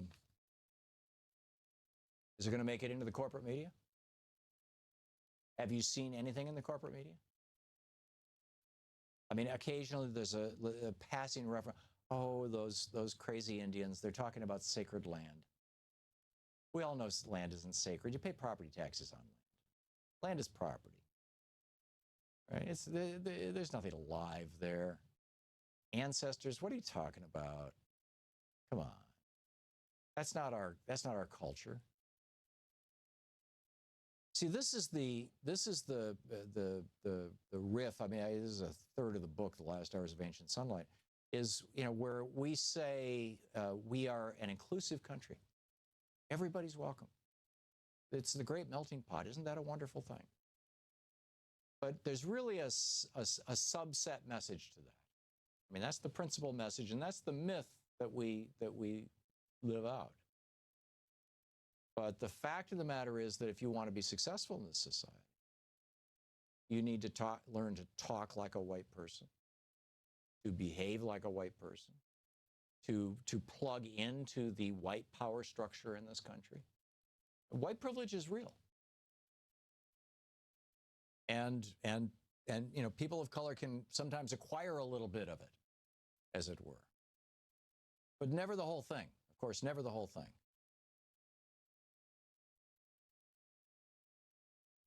So how much is the fact that the corporate media in the United States, which is virtually entirely white-controlled, virtually entirely, the vast majority of the producers are white, the vast majority of the reporters are white, the vast majority of the executives are white, the owners and the large stockholders are virtually all white. What kind of impact does that have on what kind of news gets covered? And how that news gets covered? Now, you ask minorities in this country, they'll tell you, we've been noticing it for years and years. I remember back in the 60s, I played a Dick Gregory album, The Light Side, The Dark Side, four sides, back to back, the whole thing, when I was doing an all-night progressive rock show, and I got fired for it. The only time I've ever been fired. WVIC in Lansing, Michigan. And you've probably heard, I've told the story before, so I'm not going to repeat it. But one of the points that Dick Gregory made in that album, and over the years, I've gotten to know him.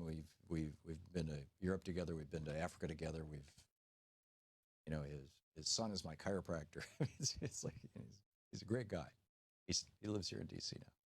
He's been on this program, in fact, most recently, just 6 months ago or so. And he made the comment that the only images growing up as a young black man in St. Louis, Missouri, that the only images that he saw of black women were basically Aunt Jemima. And he made the joke, and I never wanted to have sex with Aunt Jemima, or words to that effect. And that was, back then, it was like the media was just like so clearly, so completely a white-controlled media, as it were. And it was of, by, and for, essentially, white people. People of color pretty much didn't exist in our media, except as character actors. And the characters, of course, were always bad guys, or stupid people, or buffoons. And, yes, that started to change with the primetime rule when you got independent production companies producing television programs in the 70s and 80s, and it started getting better in the 90s, and it's better today. You're seeing, more diversity on television, but it still doesn't reflect the diversity of America. And it doesn't even begin to reflect the people who were the original, any part of the lives of the people who were the original occupants of this continent.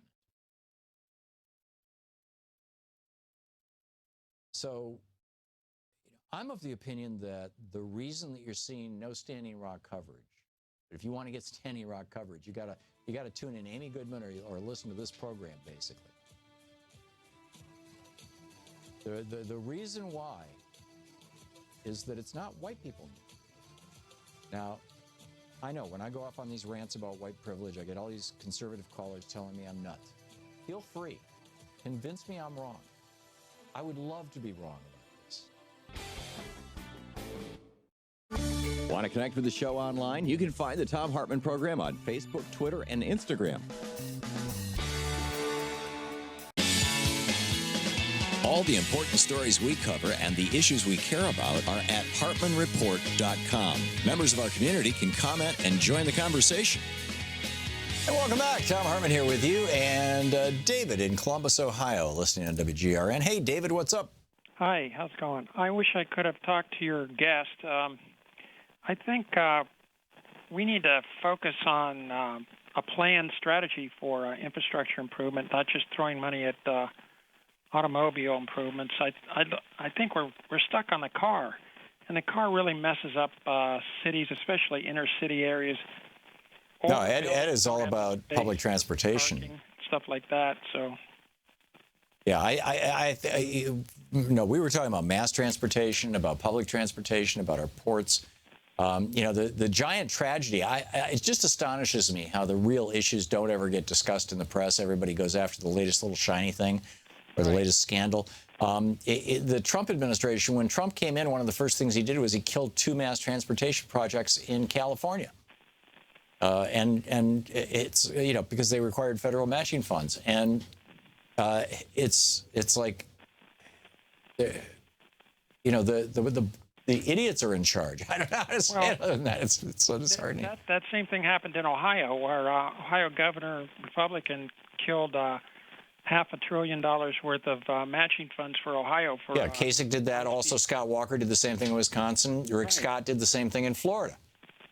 Right. So, I mean, one of the goals of U.S. ODOT is multimodal systems, and getting more people out of their cars would help a lot, and it reduces air pollution. It gets people walking. It gets people in a nice interactive situation, and especially in central cities. So I think it's worth the effort. I totally agree. David, well said. Thank you very much for the call. Jerry in Sun City, Arizona. Hey, Jerry, what's on your mind today? Hi, Tom. I'm just calling about a rapid response email I got from the DNC. Mm-hmm. They're asking for people to call and ask for Jeff Sessions' resignation. The number there is 202-353-1555. They're asking for resignation. Where does that number go to? Who answers that number? The Department of Justice public comment line. It's their public comment line.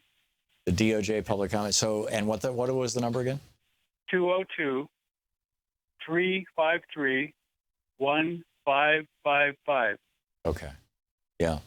No, I don't disagree. Jeff Sessions apparently clearly perjured himself, and if so, then I would love to see Jeff Sessions resign. I absolutely would. I know I was a little more cautious in the first hour when I said, well, let's do an investigation if he's convicted. But, if we can squeeze a resignation of, just like with Michael Flynn out of Jeff Sessions, it would be a good thing for America. Jerry, thank you for the call. Leslie in Central Square, New York. Hey, Leslie, what's up? Hi, Tom. I'm calling for 2 quick things here. The most depressing thing that I see that has to happen is we got to stop the lying, and the only way to stop that is the fairness doctrine, and it needs to be explained to people day in and day out so they know what it is. The other way to solve it is you can't in the Congress today because it's by the Republicans. Do it in Democratic states.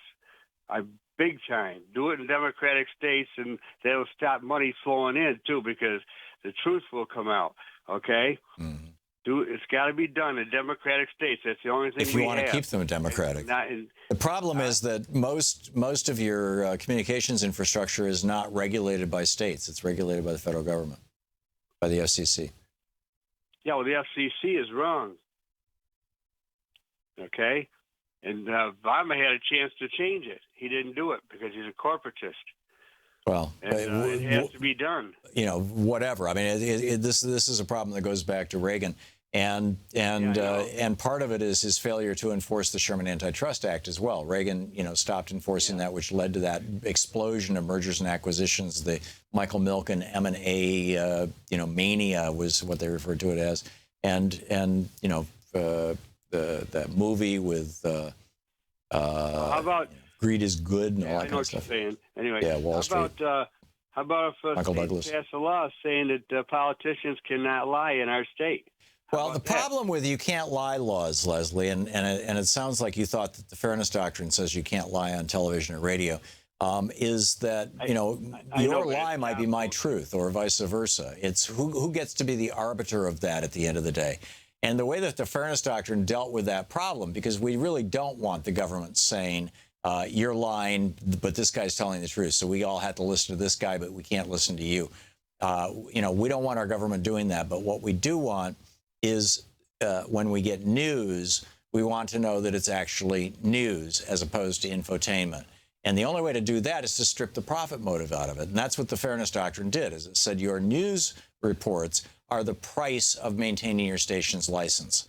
And so your news reports, they don't have to have great ratings. They just have to have actual news. And that's what the Fairness Doctrine protected with its public programming in the public interest provision. And that's what has been done away with since Reagan and has led us to this infotainment bizarre mess. Leslie, I got to move along, but thank you for the call. Aaron in Berea, Kentucky. Am I saying it right, Aaron? Yeah, Berea, Kentucky. Hey, what's on your mind today? I was in Portland, Oregon about a year ago, and I don't think people understand how good public transportation can actually be. Yeah. Like, they had trains and buses that would take you anywhere in the city, and it was like $4 for a ticket that lasted pretty much all day. Yep. So, I mean, like, you could take a train and a bus with the same ticket for like $4. Yeah. Yeah, Portland's got a great mass transit system. Absolutely. And in a lot of these cities that don't even have buses, really, I just think people just don't understand how good it can actually be. And that's just... Yeah, and we need to take it out to the rest of America. And this is what the Republicans are fighting so much. The Milwaukee to Chicago thing that Scott Walker killed. There was one in one of the Carolinas. There was a public transportation system. What was it, Orlando to Miami, as I recall, the one that Rick Scott killed. And then, in California, you've got, attempts to connect San Francisco and Los Angeles and things like that. And they've all been killed by Republicans. And the reason why is they don't want people to see that government can actually do things successfully. And, tragically, it's, Americans, it's always amazing to me to talk to somebody who's never traveled outside the United States after they get back from Europe, for example, or after they get back from China. And they say, holy cow, the trains go at 300 miles an hour and they actually run on time and everything is neat and clean. And like on Amtrak, you can hardly walk in the cars because they're rocking back and forth. And, on Deutsche Bahn or LTV in France or whatever it may be, using these, or the public transportation system in Japan, you're flying along and it's just like smooth as silk. And in China, they've even got maglev trains now. And why are we the village idiots? Why are we so far behind on this? Well, it's because Republicans want to, they don't want to pay for this stuff if it means that they can't have tax cuts for millionaires, billionaires, and big corporations. Aaron, thanks for the call. I appreciate it. Donald in Aurora, Illinois. Hey, Donald, you want to talk about Russia? Yes, Tom. I've been saying this quite a few times. I've been listening to you for over several years before Obama started getting into first election. The thing is, we should do something where we can establish a better relationship with Russia. I've said this before. The world would be a safer place. In some respects, I am a Democrat. Don't get me wrong. I agree with Donald Trump on what that particular aspect of doing something for Russia. Now, he made also a comment saying that we kill people too, when it was just thrown about in his face that that Russia kills people. Well, we do the same thing. And as far as invasions are concerned, I don't think there's any other country that's doing more invading but us. We seem to be the biggest threat to world peace the way things are going. I mean, we're always looking for the next war to get into, and it makes me very nervous. And when Trump went ahead and said, he says, I want to start winning wars. What does that mean? I mean, he's going to put us in wars just so he can establish to the American people that, see, we're capable of winning wars now that I get your rant, Donald. I get you. And I agree with President Obama. We should have a good relationship with Russia. I'm with that. Donald, thank you. You're listening to Thom Hartmann. Visit thomhartmann.com for audio and video archives. That said, it takes two to tango. We'll be back. It's 15 minutes before the hour.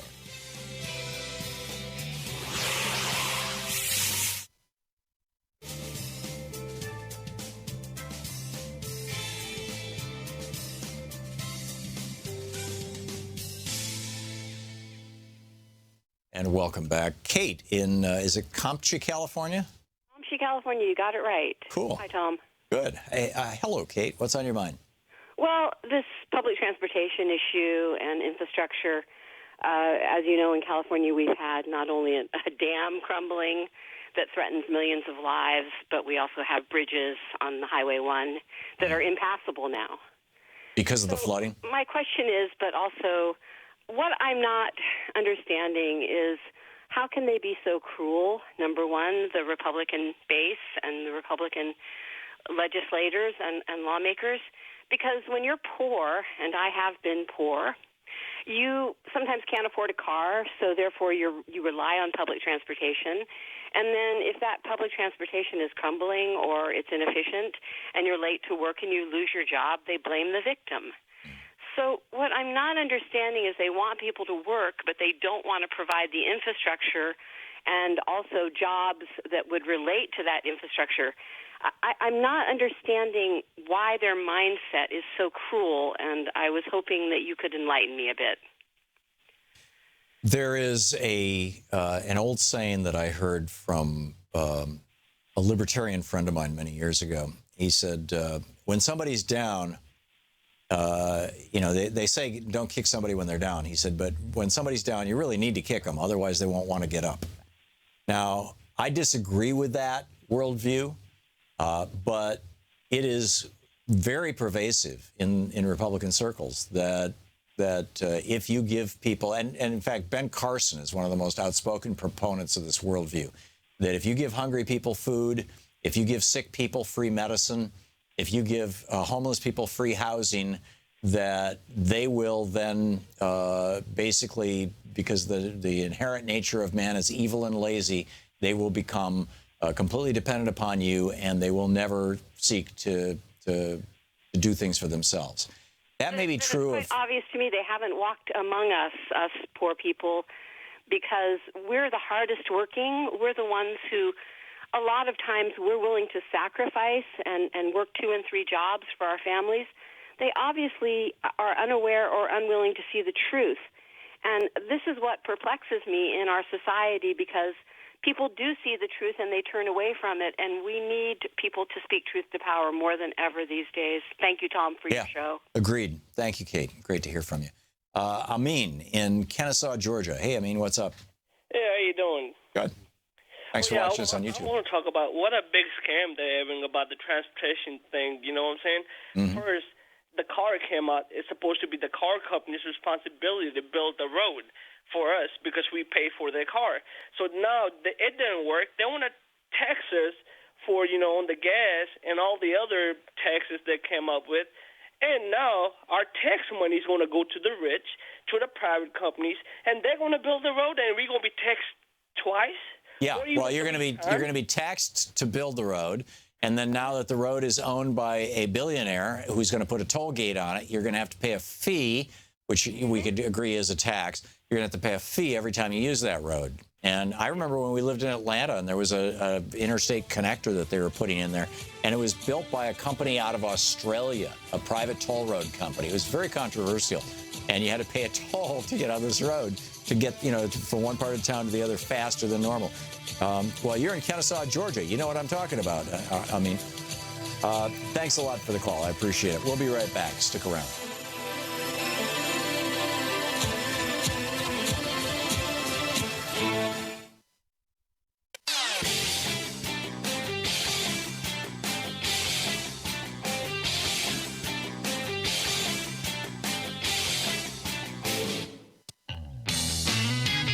Welcome back. Thom Hartmann here with you, and let's check in with Talk Media News, find out what's going on in the world today. This report brought to you by goatsfortheoldgoat.com, and on the line with us, our dear friend Victoria Jones. Victoria, happy Thursday. And happy Thursday to you too, Tom. Thank you. So what's going on in the world? Well, there's a bit of a drumbeat around Attorney General Jeff Sessions' testimony when he was having his confirmation hearing for the job, when he said to Senator Al Franken that he didn't have any contact with Russians, communications with the Russians during the campaign, and also his answers to a written question from Senator Pat Leahy.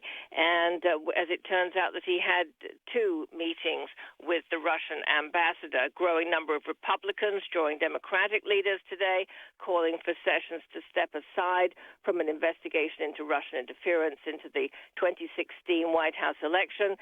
And Chuck Schumer, the minority leader in the Senate, Nancy Pelosi, minority leader in the House, both calling for him to step down completely. Schumer calling for a special prosecutor and saying that if the White House will not appoint a special prosecutor, that Senate Majority Leader Mitch McConnell should get together with the Democrats and that they should recraft the independent counsel law to be tailored much more narrowly so that they can have an independent counsel.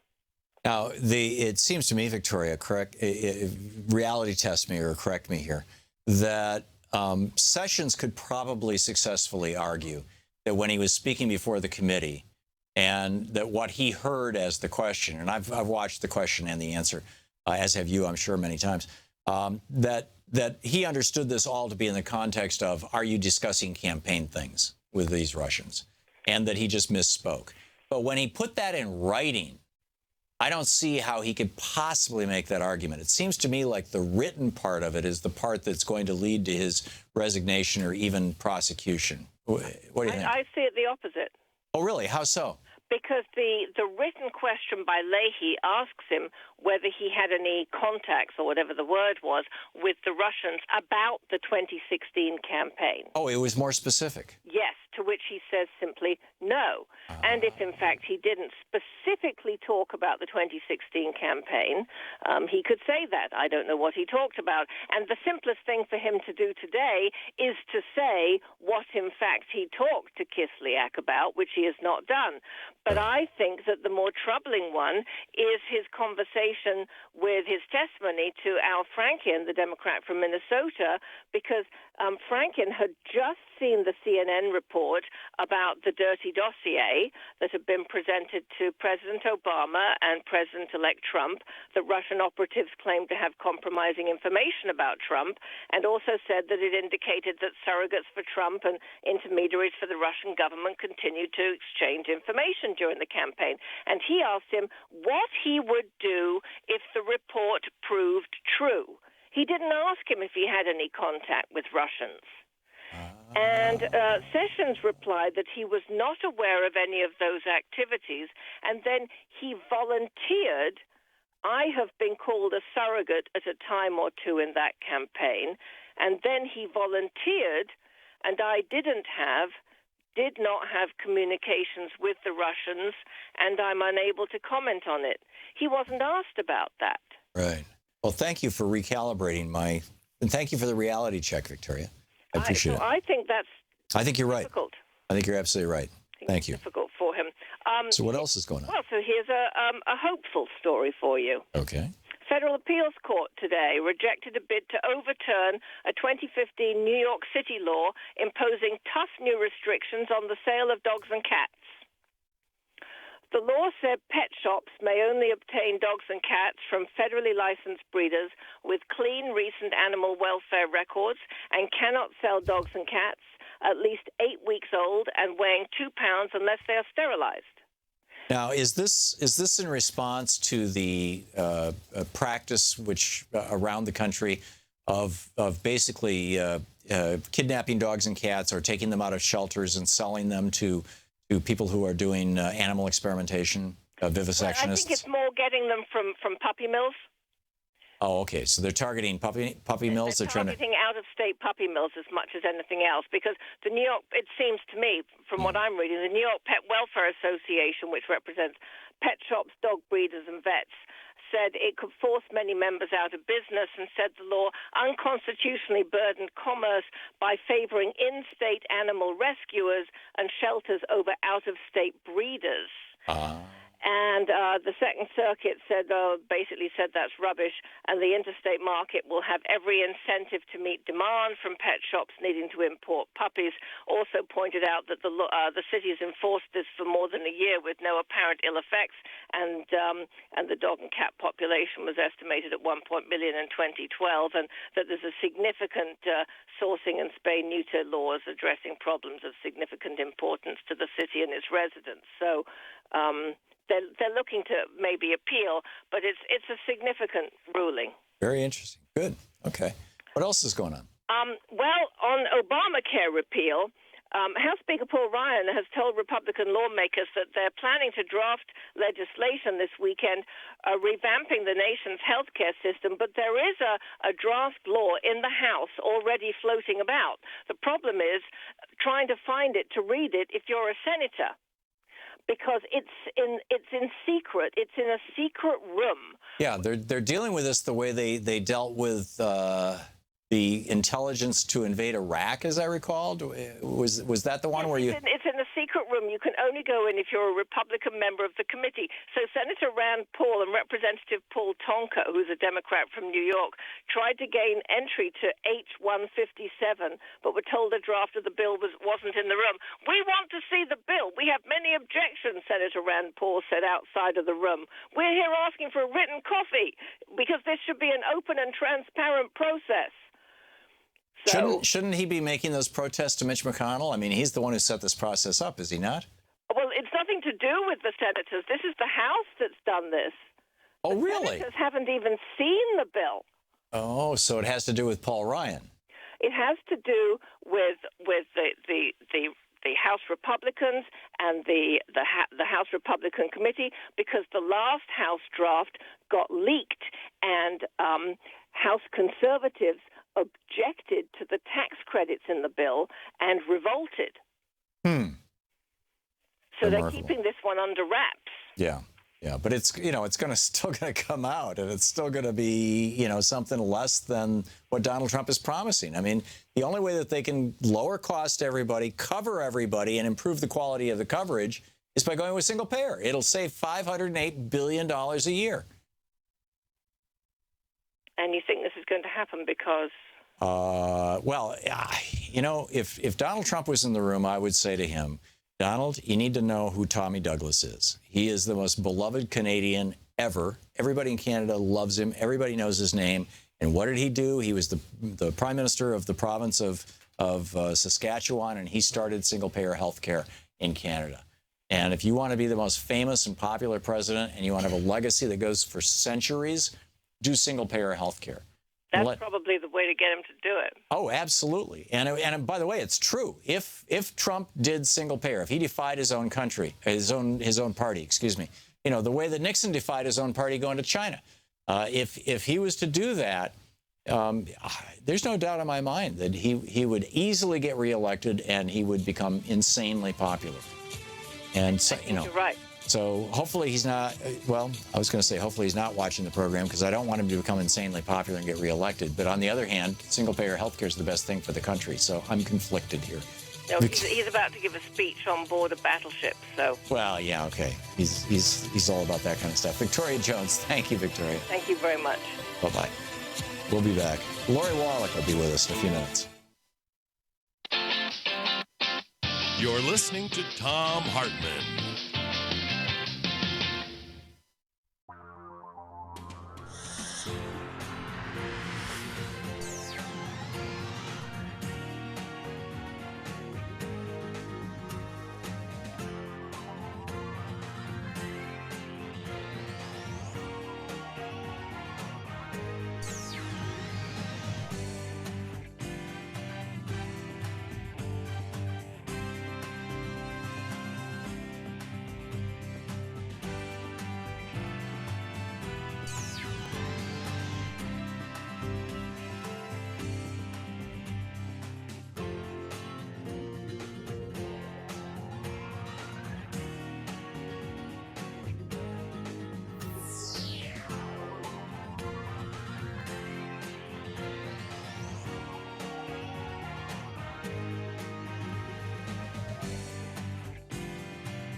The Thom Hartmann Program is brought to you in part by the Aiden Forecast, an investment newsletter with weekly updates of leading market indicators and a monthly deep dive into what the details of the economy and the markets mean for investors and retirees.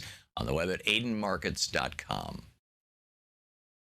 Wines have some of the highest pesticide levels in our food chain. This hour brought to you by ecowine.com. Pesticide-free wines, organic wines, imported from France by the organic wine company, ecowine.com. The Thom Hartmann Program is brought to you in part by Super Beets. Super Beets are sourced from non-GMO beets, and they're packed with dietary nitrates, helping to produce nitric oxide for more energy, stamina, and support for healthy blood pressure levels naturally. For more information, call 800-223-8242 or visit freespeechbeets.com.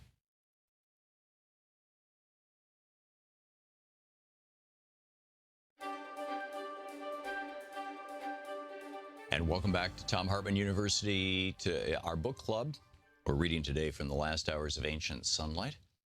And this is from page 60. The chapter is Extinctions, Diversity Supports Survival.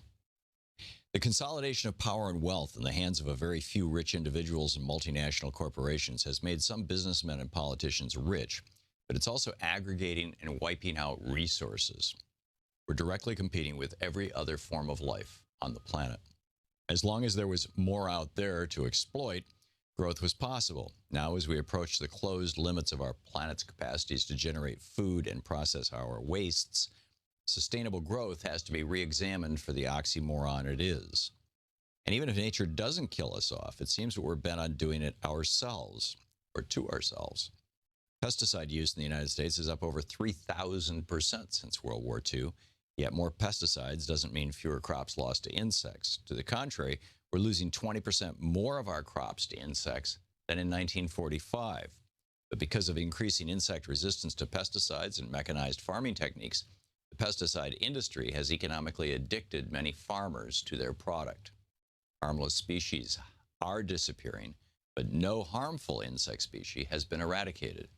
But while the insects, who can evolve through hundreds to millions of generations during the period of a single human lifespan generation, are becoming immune to our pesticides, we are not. This leaves us vulnerable to the poisons that we ourselves manufacture to kill off another species. For example, in September 1997, the New York Times featured a story by reporter John H. Cushman Jr. titled, "Cancer in Kids Increases, New Toxins Suspected." The story chronicled how the rate of cancer among children in the United States has skyrocketed since the 1970s, when we were using far less than half of the agricultural chemicals we are now, to the point now where the odds are 1 in 600 of a child born today getting cancer before the age of 10. Childhood cancer has become the second leading cause of childhood death behind accidents, and is now the most common fatal childhood disease, accounting for fully 10% of all childhood deaths. Since 1973, for example, rates of acute lymphoblastic leukemia increased 27% in boys and girls, and brain cancer is up 40% over the same period. 99% of all U.S. mothers' milk today contains detectable levels of DDT. In 1950, it was found that 0.5%, 0.5% of U.S. male college students were infertile. In 1978, a study found that number had skyrocketed to 25%. And in the past 32 years, the average American male's sperm production has dropped by 30%. Some researchers attribute this to the accumulation of chlorinated hydrocarbon pesticides, which are often intended to render insects sterile, while others speculate that some plastics used in food packaging mimic the female hormone estrogen, and may be demasculizing men and increasing the risk of breast and uterine cancer in women. But that's just the beginning of the problem. In 1960, routine feeding of antibiotics to farm animals was virtually unknown. Antibiotic administration to meat animals has increased so much since then, however, that today over 55% of all antibiotics manufactured in the United States are put into animals or animal feed. This has turned our livestock into a vast breeding ground for antibiotic-resistant microorganisms. The American pharmaceutical and meat industries don't consider this a problem, nor do the politicians to whom they contribute millions of dollars a year, and continue to support the routine administration of these drugs to dairy and meat animals. But that stance is hardly supported by any common knowledge in science. The European Economic Community, the Common Market, has banned American meat products grown with antibiotics. Why? The research which so concerned the Europeans showed that in 1960, only 13% of American human Staphylococcus infections were resistant to penicillin. By 1988, however, the number of penicillin-resistant staph infections in Americans had exploded to over 90%. Muppets creator Jim Henson was killed by such a drug-resistant infection, for example, despite his substantial wealth and his access to the most sophisticated and expensive healthcare system in the world. And it's not just on land. Ocean studies specialist James W. Porter of the University of Georgia points to the explosion of human viruses and bacteria filling the water of the planet's oceans, killing off coral reefs and spreading disease among humans and other life forms. He projects that 20 to 30% of coral reefs are at risk, with a 446% increase in infections just since 1996 among the reefs he has been monitoring off the Florida coast. University of South Florida researcher Joan B. Rose points out that between 20 and 24% of all people swimming in Florida's coastal beaches become infected with viruses, which can cause heart disease, ear infections, sore throats and eyes, meningitis, gastrointestinal disease, hepatitis, and diabetes. About 1%, she says, become chronically infected. Similarly, a sampling of shellfish from New York waters found over 40% infected with human pathogens. And a sampling of water from the Waikiki Beach in Hawaii found that more than a third of the samples tested were infected with human viruses. At the same time, Vermont ice cream manufacturer Ben & Jerry's is suing the government. They want to put on the label of their ice cream that the milk they use is from cows free of synthetic growth hormones. And it continues with that sort of story. So this is just, one piece of the last hours of ancient sunlight.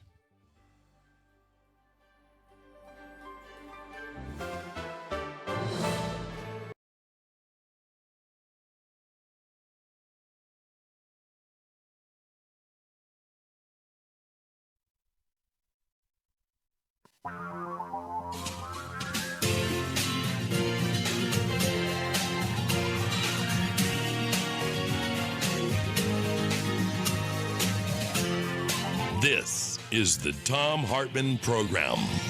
And welcome back to the third hour of our program. Thom Hartmann here with you, and I'm super happy to have Lori Wallach back on the line with us, the Director of Public Citizens Global Trade Watch, citizen.org/trade and tradewatch.org, right, Lori? Tradewatch.org. There we go. So, and welcome to the program. Welcome back. It's great having you with us.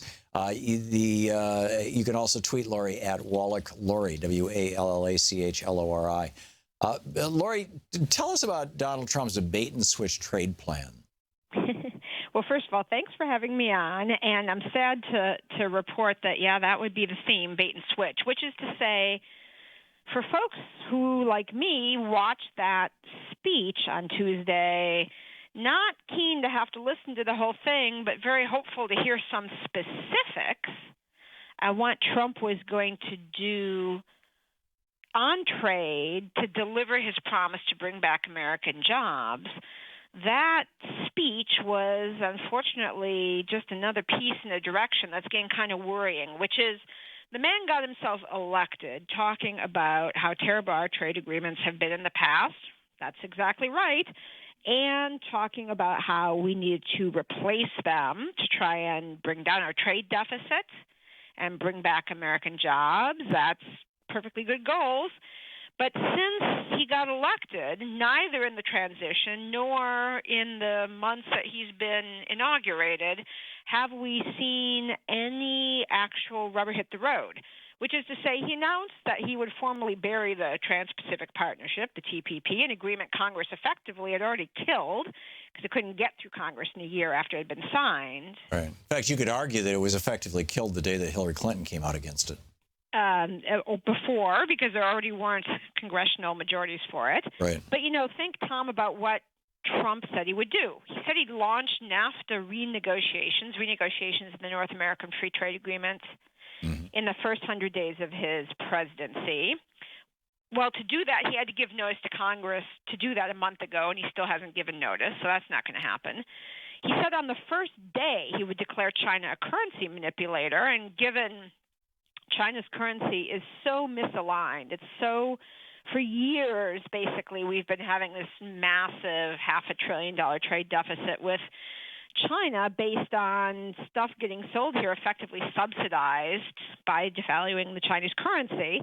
So that would have been a good thing to get on. Didn't do that. And then last week, his Treasury Secretary, formerly of Goldman Sachs, the big Wall Street firm that has infested the administration, announced that they weren't ready to declare China currency manipulator, and they were just going to have the regular process play out in April. Well, that would be a big old missed first-day promise, and one of the few he didn't act on, including a bunch he didn't have authority to act on. Right.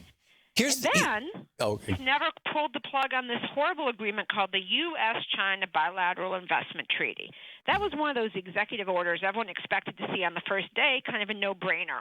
It is all the worst parts of NAFTA and TPP, but with China. It has the investment offshoring incentives, so the offshoring incentives, you leave, you get better treatment. It has the corporate investor state tribunal, so Chinese corporations operating here could drag the U.S. government in front of 3 corporate lawyers who are empowered to make us pay unlimited money as taxpayers to these Chinese firms because they don't want to meet our laws. And it would give Chinese firms new rights and privileges to own and operate stuff here, buy land, et cetera, undermining our national security reviews. So everything Trump would hate. So everyone thought that thing was going to have the plug pulled day one with TPP. And it appears that the Goldman Sachs wing of the administration, because like the top economic guy in the White House, this guy named Gary Cohn, is another one of those Goldman Sachs guys. He was number 2 at Goldman Sachs. Super smart guy, but like a Wall Street guy.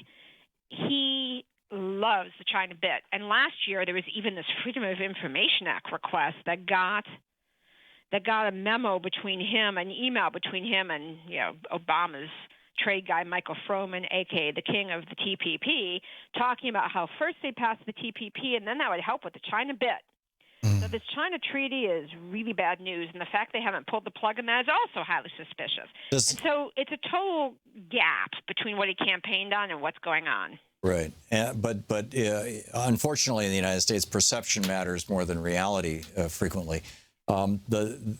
First of all, with regard to the China thing, this China treaty that you're talking about, is this something that has yet to be ratified by Congress, or is this already in place, or what? I was unaware of this.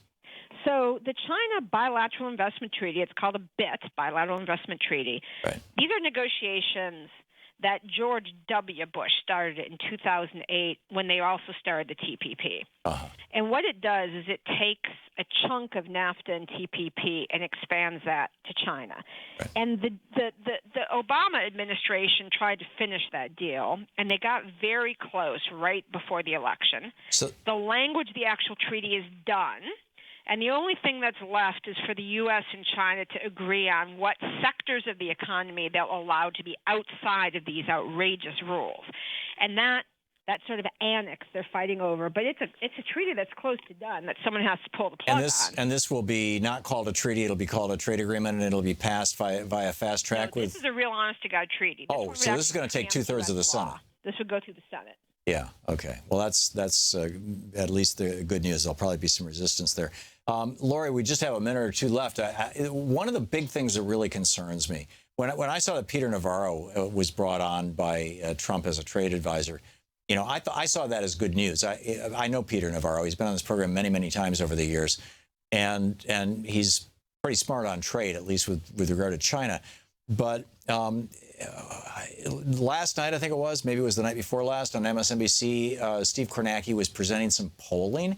I mean, these anti-free trade, in quotes, so-called free trade position has always been the position of the Democratic Party. With the single exception of PNTR for China, every one of these trade deals have been passed with a majority Republican support and a majority Democratic opposition. And what he was pointing out was that now that Democrats are starting to support these trade deals. More than 50% of Democrats support these trade deals, whereas just a year ago it was only 20% or in that neighborhood. Whereas Republicans have gone from more than 50% support for trade deals down to single digits or low teens and 20s.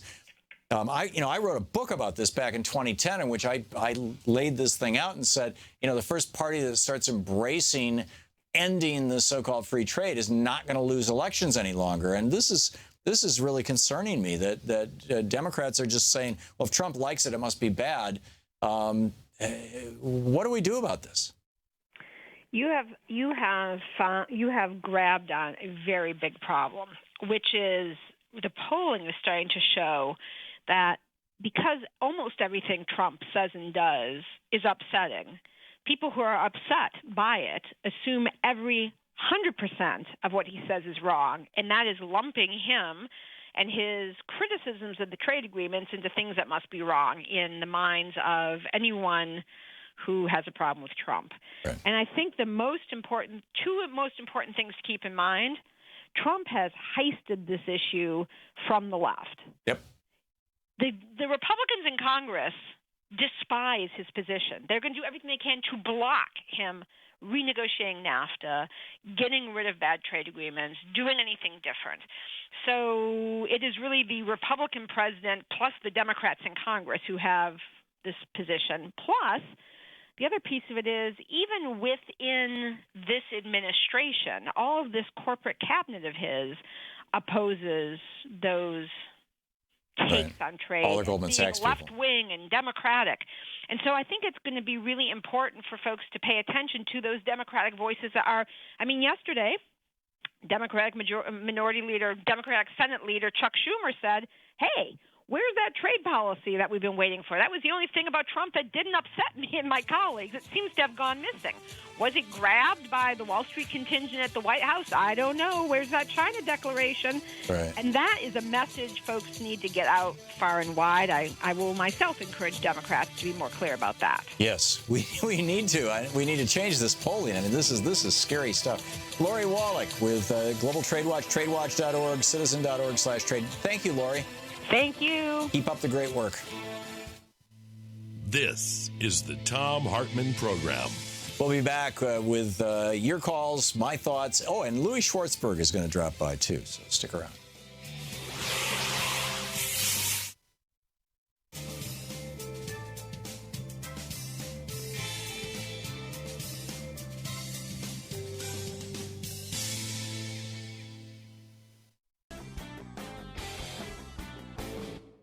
Keep in mind, Donald Trump is basing most of his campaign on the fact that wages have been stagnant for 35 years. And he's saying it's because of Mexico. It's because of China. It's because of our trade deals. Well, to some extent it is, but it's also, and in fact, according to these guys at the Economic Policy Institute, largely because of the loss of unions in the United States, which is, the cornerstone of Reaganism. Destroy the unions, you destroy the funding mechanism for the Democratic Party, and they'll have to start getting in bed with banksters, which is exactly what happened. So anyhow, and so you would think that, if Trump really wants to restore the American dream and bring back the American prosperity we had in the 50s, 60s, and 70s, that he would be saying, hey, we need to go back to 35% unionization instead of the 6 or 7% we have right now in the private sector. Of course, he's not talking like that because he's a Republican. You just heard Harry Truman on this. So here are the key findings of the report. 1, for non-union private sector men, weekly wages would be an estimated 5% higher in 2013. This is the last year that they had numbers for that they could really crunch well. But it's, you can extrapolate it to today. For non-union private sector men, weekly wages would be an estimated 5% higher in 2013 if private sector union density remained at its 1979 level. For a year-round work, in other words, union density, number of people who are union members in the workforce. For a year-round worker, this translates to an annual wage loss of $2,700. For the 40 million non-union private sector men, the loss is equivalent to $2.1 billion fewer dollars in weekly paychecks, which represents an annual wage loss of $109 billion, just slightly more than the net wealth of the Koch brothers. I added.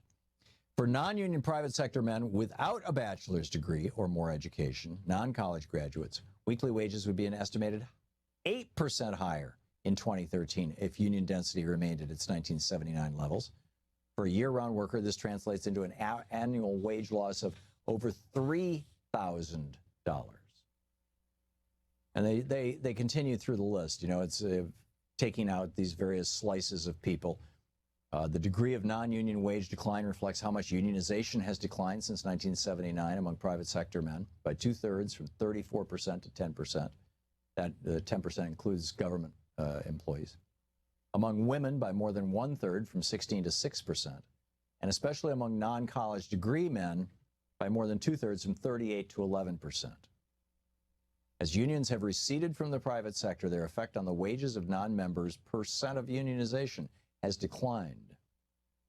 And this is they go through more of the details and all this stuff, but this is something I have been pointing out since we started this program 13 years ago, that for every good union job in an economy, there's always a parallel non-union job that basically has the same wages and benefits because the unions set the floor.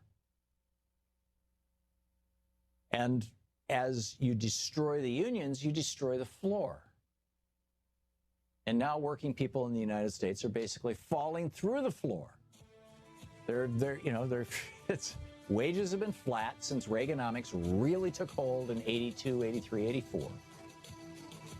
And they've actually declined, in particular for non-college educated men and for women since that time.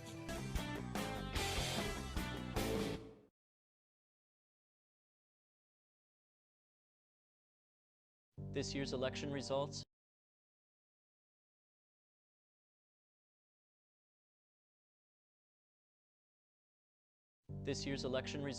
have generated fear, sadness, and despair. In the days and months ahead, our democracy may face a crisis of historic proportions. But there is good news. There is good news. There is good news. Thousands of people are stepping forward in solidarity, resistance, and resolve.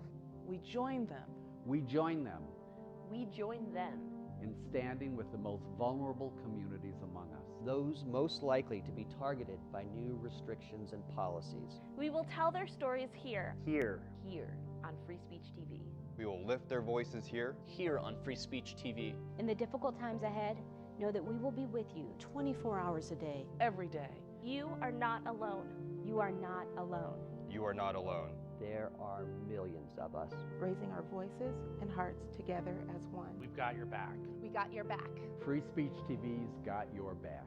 The revolution is in progress.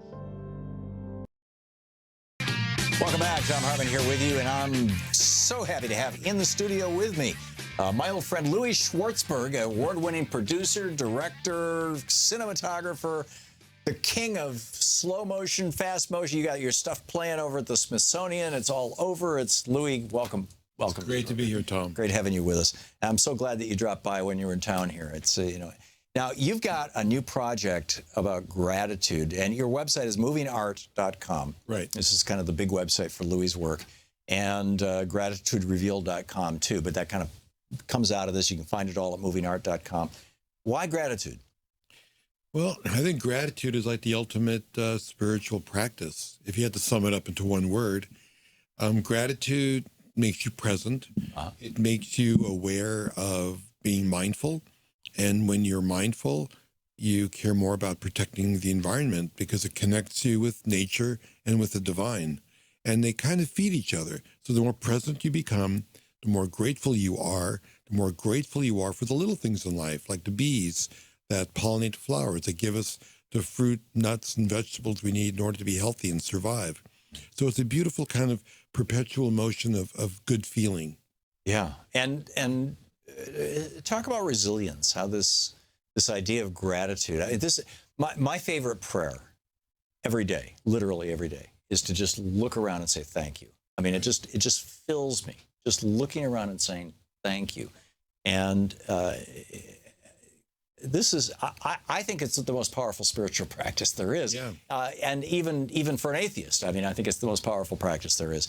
But how does this affect resilience? Well, studies have shown that people who practice gratitude are more resilient, and they bounce back quicker from the little mishaps that occur in life. I mean, you could get in a little car accident, and for some people it would be a week of feeling victimized and feeling down, or you can go, well, it's just a bump in the road. And so people bounce back quicker, which is really important. I mean, my parents were Holocaust survivors, and knowing what they went through, the fact that they could have hope and love in their life has given me a lot of strength and courage. So that when things happen to me, when I get rejected, when I have a negative event occur, I go, hey, man, this is nothing. So for me, I try to wake up in the morning, and rather than think about your to-do list and the negative things that have gone wrong, you just have to shift your worldview into being grateful. Grateful for the fact that every cell in your body is working properly. What a miracle. Well, even when they're not. When I had back surgery about 8 weeks ago, and I was in a lot of pain before that. And I literally used to walk down the dock saying, thank you for the pain. I just, you know, it's like, I have to say thank you for everything. Right. Even the crap. Yeah. I think when your mind is filled with gratitude, there's less room for the negative energy to come in. Yeah. It's almost like a hard drive on your computer. Yeah. You know, you want to fill that bucket up with all the good stuff in a way to kind of prevent the negative stuff from consuming your thoughts and feelings. So over at movingart.com and gratitudereveal.com, I mean, your most recent work, the stuff on gratitude. Yeah. What will people see? Tell us about the video that you produced. Well, under the umbrella of gratitude, I think there's a lot of values like courage, forgiveness, curiosity, creativity, wonder, awe. And so we have short films to talk about these little values. In addition, we worked with a Greater Good Science Center at UC Berkeley, where we have science that backs it up. So, for example, this is like healing video, right? You watch this video and it heals you. It does. It heals you. And then for the skeptics, or for the people who like to have a little bit of scientific backup, you learn that, like, for example, if you have purpose in your life, studies prove you live longer. If you feel connected, then you're more likely to be philanthropic. There's all the scientific evidence that proves that makes your mind, body, and soul healthier. Mm-hmm. And how did, you know, so much of the work you've done has been involved with stuff that's really, really small, really, really large, really, really fast, or really, really slow. How'd you get into that, Louis? We have just a minute. Well, you know, I started doing time lapse after I graduated from UCLA because, first of all, I didn't have much money, and I wanted to shoot high quality 35 millimeter movie film. Time lapse enabled me to shoot a small quantity of film over a long period of time. But in addition, it fed my sense of wonder, because you can't imagine what it looks like for a flower to open up or for fog to come rolling in and out. It connects you with the divine when you're able to transcend time and space. And that is a transformational experience. We have a limited point of view, human beings. We live at 24 frames per second. You know, we don't know what it's like to see the world from the point of view of a flower, a tree, a mosquito, or a hummingbird. If you can do that, then it connects you with something that is bigger than yourself. That's powerful stuff. That's really powerful stuff. Your video has always moved me. It's I think that some of your video even made its way into some of the short documentaries that Lila and I did. Yeah, it did. On climate change. Yeah, we did. Thank you. I am grateful. Okay. Louis Schwartzberg. Check out his website, movingart.com. And you can tweet him, by the way, at Louis Films, LOUIEFILMS, right? Correct. So drop him a Twitter and say thank you for being on the program. Louis, thanks so much. Thank you. Great having you with us. You're awesome. Thank We'll you. be back. You're listening to the Thom Hartmann Program. Call 202-808-9925. Back with your calls and more of the news of the day right after this.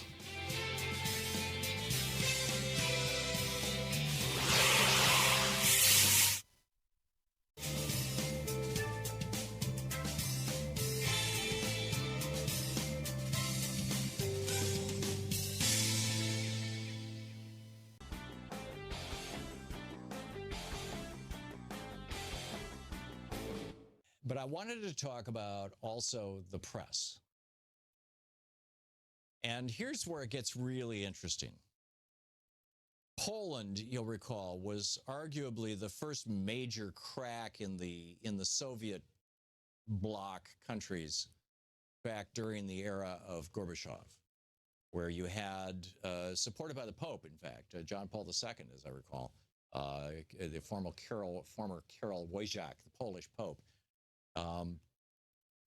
You had Lech Walesa, with Solidarność, right? Solidarity. I believe they were either the steel workers union or the shipping union, or maybe it was a combination of both, the equivalent of kind of the longshoremen. But it was a union that was around the shipyards, in any case, at Gdansk in Poland. And they eventually took over the country, and turned it into a democratic republic. Well, a far-right party, has taken over Poland. Sort of like a far-right vice president and president just took over preparing for 4 or 5 weeks to take over the United States. Mike Pence is arguably one of the most hard-right politicians in the United States, and Donald Trump is dancing with all these guys. And this was my point about Social Security. I mean, he's said all these things to get himself elected. Is he going to go along with his own political party now and cut Social Security, Medicare, and Medicaid? I'm betting he will. I'm betting he just said whatever he had to say to get elected, but we'll see. But in any case, to the press, there is massive demonstrations. Protests flared across Poland. This is from the Financial Times, a piece by Neil Buckley in London and Evan Huber in Warsaw. Protests flared across Poland on Saturday over planned restrictions on media access to parliament that opponents say is the latest assault on press freedom by the country's right-wing law and justice government. What has become our Republican Party is in Poland called the Law and Justice, right? Law and order. Basically, that's what they're calling their party, law and order. 5,000 people gathered outside the presidential palace in Warsaw. They marched to the parliament. Rallies are taking place in cities all over Poland. Now, what is it that triggered these things? The Speaker of Poland's lower house banned TV recording and photography inside the parliament building. In other words, they just did in Poland what our Supreme Court does every single day that they're in session. You can't have cameras in here. You can't have microphones in here. Excuse me. Yeah, you can't. I'm sorry. You can't have TV cameras, and you can't take pictures. That's the way it is in the U.S. Supreme Court. Well, they just did that with the Polish legislature, and the Poles are freaking out. His plans would also reduce the number of accredited journalists and confine reporters to an official media center where politicians would give briefings, and reporters would no longer be able to mingle with members of parliament in the parliament building. Well, they can't, and in the United States, reporters can't mingle in the Capitol building with, well, to some extent, some can, I suppose, but in any case, this, what I find interesting about this is that at the same time in Poland, people are literally coming out in the streets because the freedom of the press is being eroded, so that the press doesn't have access to the leadership of Poland any longer. They're basically, they're going to be making decisions in dark rooms with no cameras. At the same time, over the weekend, Donald Trump was down at Mar-a-Lago. He has not held a press conference in, 145 days? He was supposed to have one last Thursday, and he didn't. And instead, he threw a cocktail party at Mar-a-Lago. And there's this group of reporters who follow him wherever he goes, even if he won't talk to them. And he invited them. He said, if you want to keep it entirely off the record, do not report anything that's said, you're welcome to come to the cocktail party. And the reporter said, oh, great, we can come to a cocktail party with you? Of course, we'll put tape over our mouths and over our ears and over our eyes. No problem. Just bring on the mimosas and the caviar. And this is crazy. Mother Jones's editor-in-chief Clara Jeffrey tweeted Sunday night in response to a photo of Trump surrounded by reporters giving a thumbs up. This is from an article by Michael Calderon at Huffington Post. She tweeted, shameful. Tim Grieve, McClatchy's vice president, said, hard to imagine any possible justification for agreeing to an off-the-record cocktail party with the president-elect. So Trump is moving us down this road that Poland is going down. The right-wing government in Poland, democratically elected, but a right-wing government. And in the United States, a right-wing president, I think, I mean, we really, you know, we have yet to find out if Donald Trump has any core values at all outside of, you know, hey, look at me. Aren't I great?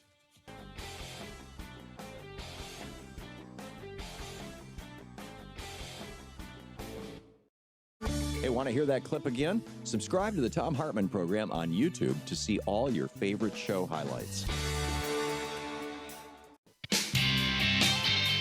All the important stories we cover and the issues we care about are at HartmannReport.com. Members of our community can comment and join the conversation.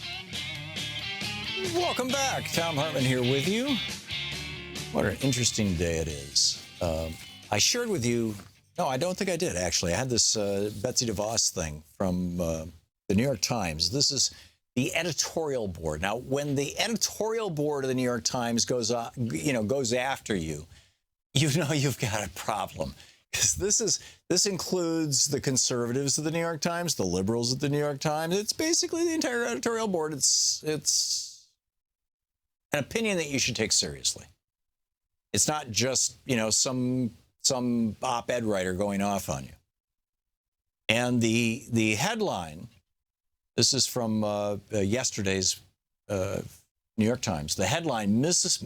DeVos's fake history about school choice. And of course, it's talking about her having said that our historically black colleges and universities, HBCUs, are a sterling example of school choice. Right? Because African Americans back in the day just kind of decided, hey, let's make our own colleges, which is completely ignorant of history. And she's tried to clean this up 2 or 3 times and all this stuff. But far worse than that, she's promoting a voucher program for our schools. She wants to destroy our public schools and replace them with for-profit, schools that are subsidized with our tax dollars. And so the Times in this op-ed comes right out and says it. As Kevin Carey reported in the Times just last week, new research shows that voucher programs may actually harm students by shunting them into low-quality private schools. Taken together, 3 of the largest voucher programs in the country, enrolling nearly 180,000 children nationwide, showed negative results. A 2015 study of an Indiana program that served tens of thousands of students found that voucher students who transferred to private schools did significantly worse in mathematics and showed no improvement in reading.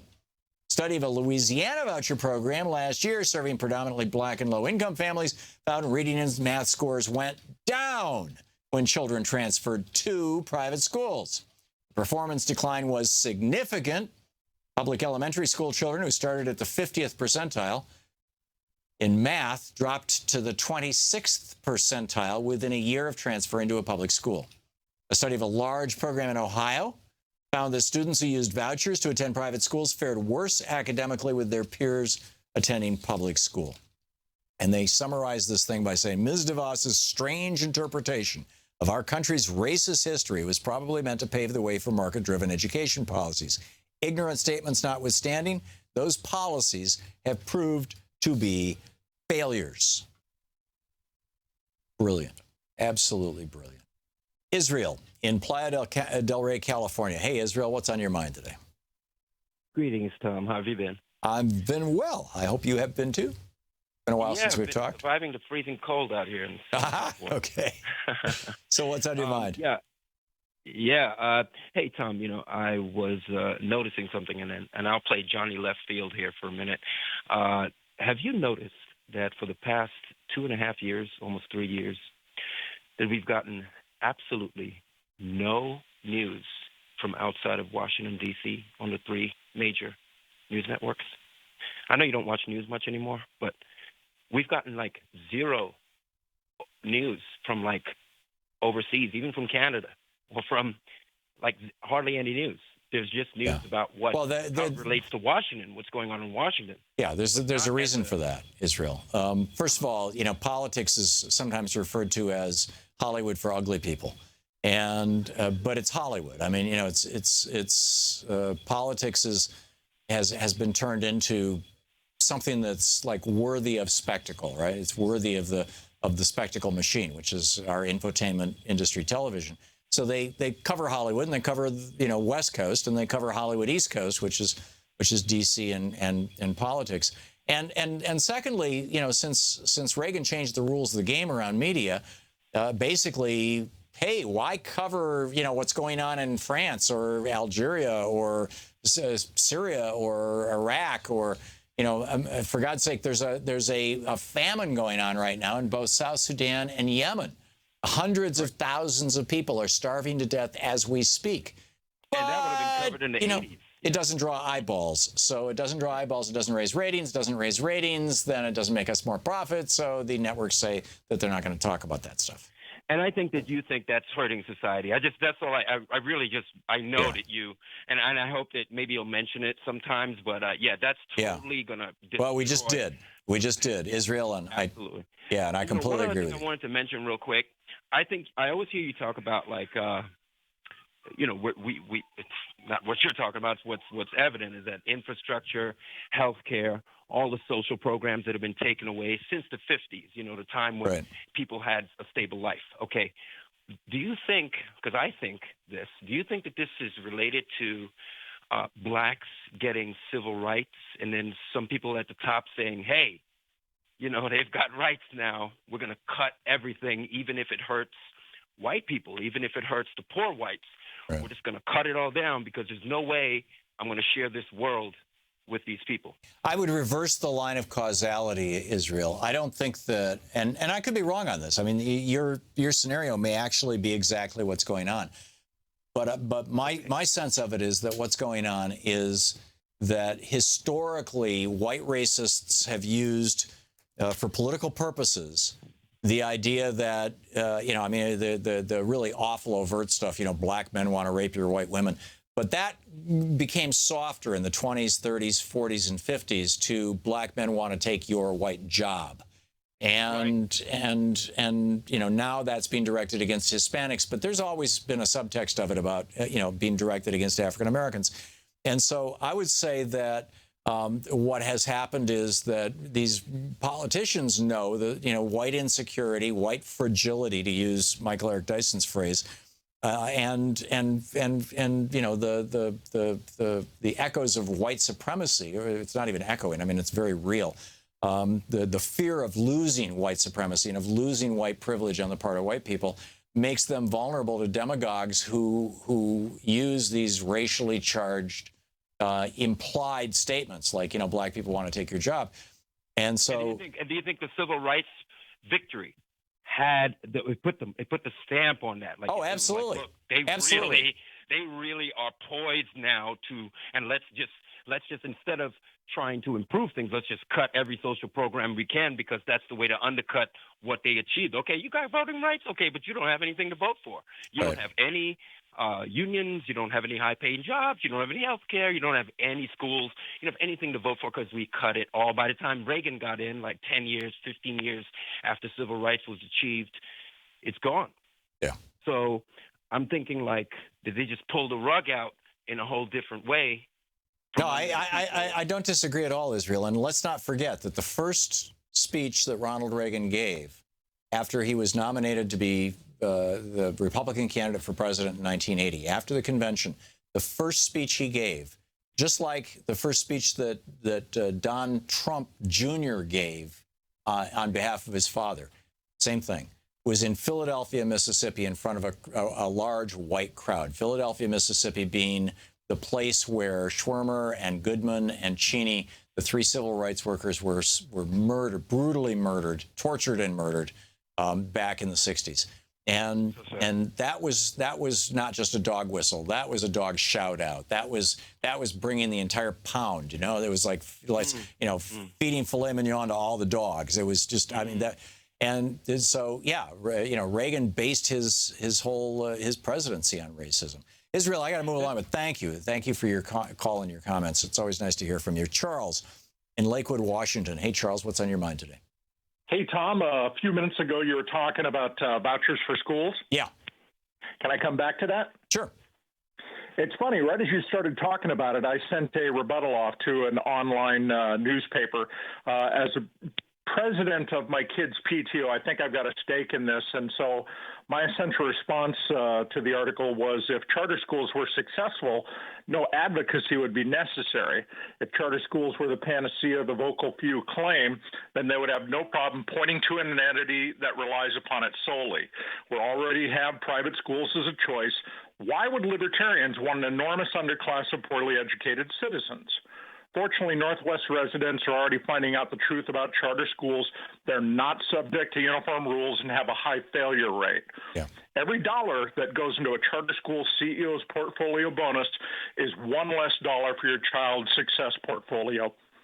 Yeah, it's absolutely true. And by the way, let's not forget the Silicon Valley billionaires, including Bill Gates, who have spent so much money. We're talking millions and millions of dollars promoting the idea of so-called school choice, promoting the idea of voucherizing our schools, promoting the idea of destroying our public school system and replacing it with a for-profit school system in the name of choice. You look around the world, you look at the best school systems in the world. The two best school systems in the world are Singapore and Denmark.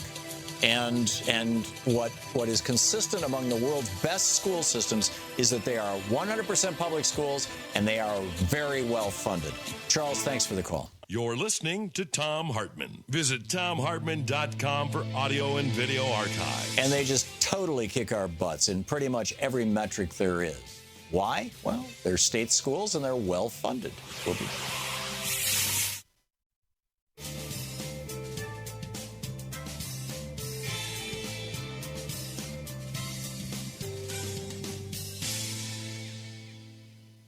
And welcome back. Let's see here. Jesse in Florida, in Miami, Florida. Hey, Jesse, what's on your mind today? Hi, Tom. Hey, democracy. Why do all the experts, and especially the progressives, never go beyond democracy as politics? Why don't they see democracy like they look at socialism, communism, capitalism as an economic theory? Why do they just keep democracy to politics alone? Because democracy is a purely political construct. It's not an economic construct. I mean, you can democratize economic systems. I would argue that, for example, a worker-owned co-op is a democratically organized economic form, but it's based on a democratic principle. It's multi-democratic principle. Democracy is basically the people having the power as opposed to giant institutions having the power. Capitalism is not democracy. They're very, very different things, as you well know, Jesse. We've had these conversations. You've told me that before. And this is the big thing that all these right-wingers do, is they're constantly trying to conflate the two. In fact, the Ayn Rand people, the libertarians and the objectivists would go so far as to suggest that democracy flows out of capitalism, when in fact, as you well know, it's the exact opposite. Capitalism can exist in a democracy, but it is always going to be at odds with a democracy. And right now we've got a situation where capitalism has risen up and taken over our democracy. And that's just not a good thing. Yeah? Jesse, thanks a lot for the call. Rob in Chicago. Hey, Rob, thanks for watching us on YouTube. What's up? Hey, Tom, how you doing today? Good. What's on your mind? So I just wanted your thoughts on what we see as the new emerging mafia state, so Trump's new mafia capitalism that we can look forward to. And this notion that, Trump's brand of fake populism is basically espousing that the pillage of our nation will benefit everyone. It's a good way to describe it. I mean, it's the mafia state. That's a great frame. I think that you need to make that real. I mean, Scott Pruitt is the best example of that. Here's a guy who's taking talking points from Devon Energy or even entire letters from Devon Energy, copying it onto his letterhead as the Attorney General for the state of Kansas and submitting it to the EPA as if it was his words, and then just sucking up to Devon Energy all over the place, and Koch Industries and other oil companies. Right. Exactly. And you got the same thing with the guy who's now the head of the Department of Interior. He's in charge of all our public lands. And he's been a big advocate for selling off our public lands to extraction industries. So absolutely. So that's how you see this this mafia capitalism playing out, is just I mean, and to that extent, Trump is doing the exact same thing Reagan did. I keep coming back to this. Reagan put James Watt in charge of the Interior Department, and James Watt, who was a tool of the fossil fuel industry and the mining industry, and he went about selling off public lands like there was no tomorrow. Ronald Reagan hated public education. He destroyed the free public college system in California when he was governor of California. Then he went to the federal level. And who does he put in charge of the Department of Education? That generation's version of Betsy DeVos, Bill Bennett. Bill Bennett was a guy who ran for president in 1976 on the platform of ending the Department of Education. We're seeing the Reagan administration all over again. Rob, thanks for the call.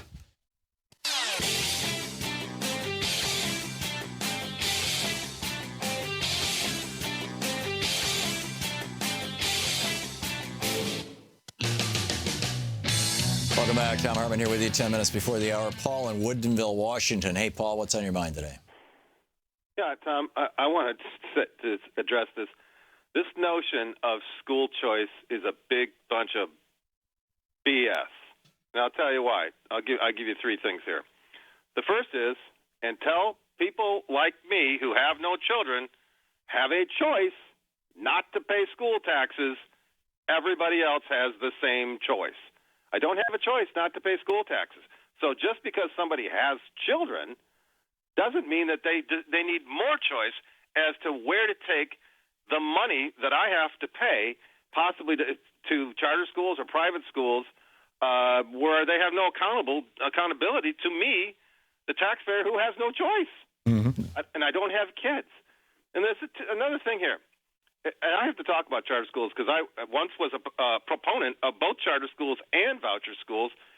Charter schools came out of the 1980s. It was the original idea was they would be kind of little experimental laboratories. Right. Where and we did have that. They were called alternative schools. And then the ideas that worked were supposed to be translated into the greater system. Right. That's what was supposed to happen. Now they want to just take them and be off on their own. The other thing was voucher schools. When I worked in private education in the 90s, I was for voucher schools, and the director of the school that I was working at, she said, "Oh, we'd never become a voucher school." And I said, "Well, why not?" And she said, "Well, because the voucher wouldn't be enough to cover the tuition." And so then they came up with, well, the money should follow the kid. And the question is, how much money should follow the kid? Should it be just the money that you pay in school taxes? Or should it be the money that is allocated through the public school? And I say, no, you shouldn't get that money because the money that's allocated for a student through the public school is based on the public school budgeting. Right. Not the little private school. The public school has athletic facilities, band and orchestra, libraries, all kinds of stuff that these little private schools don't have.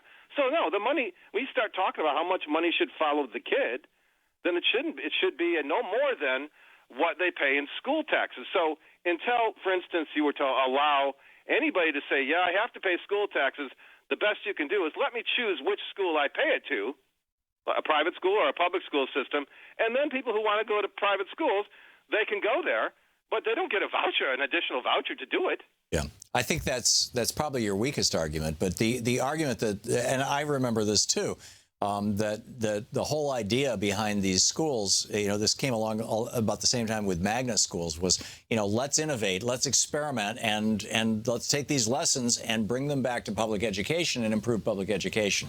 And instead, it was the camel's nose under the tent. It was here's how we profitize public education. Here's how we bring in the profit motive.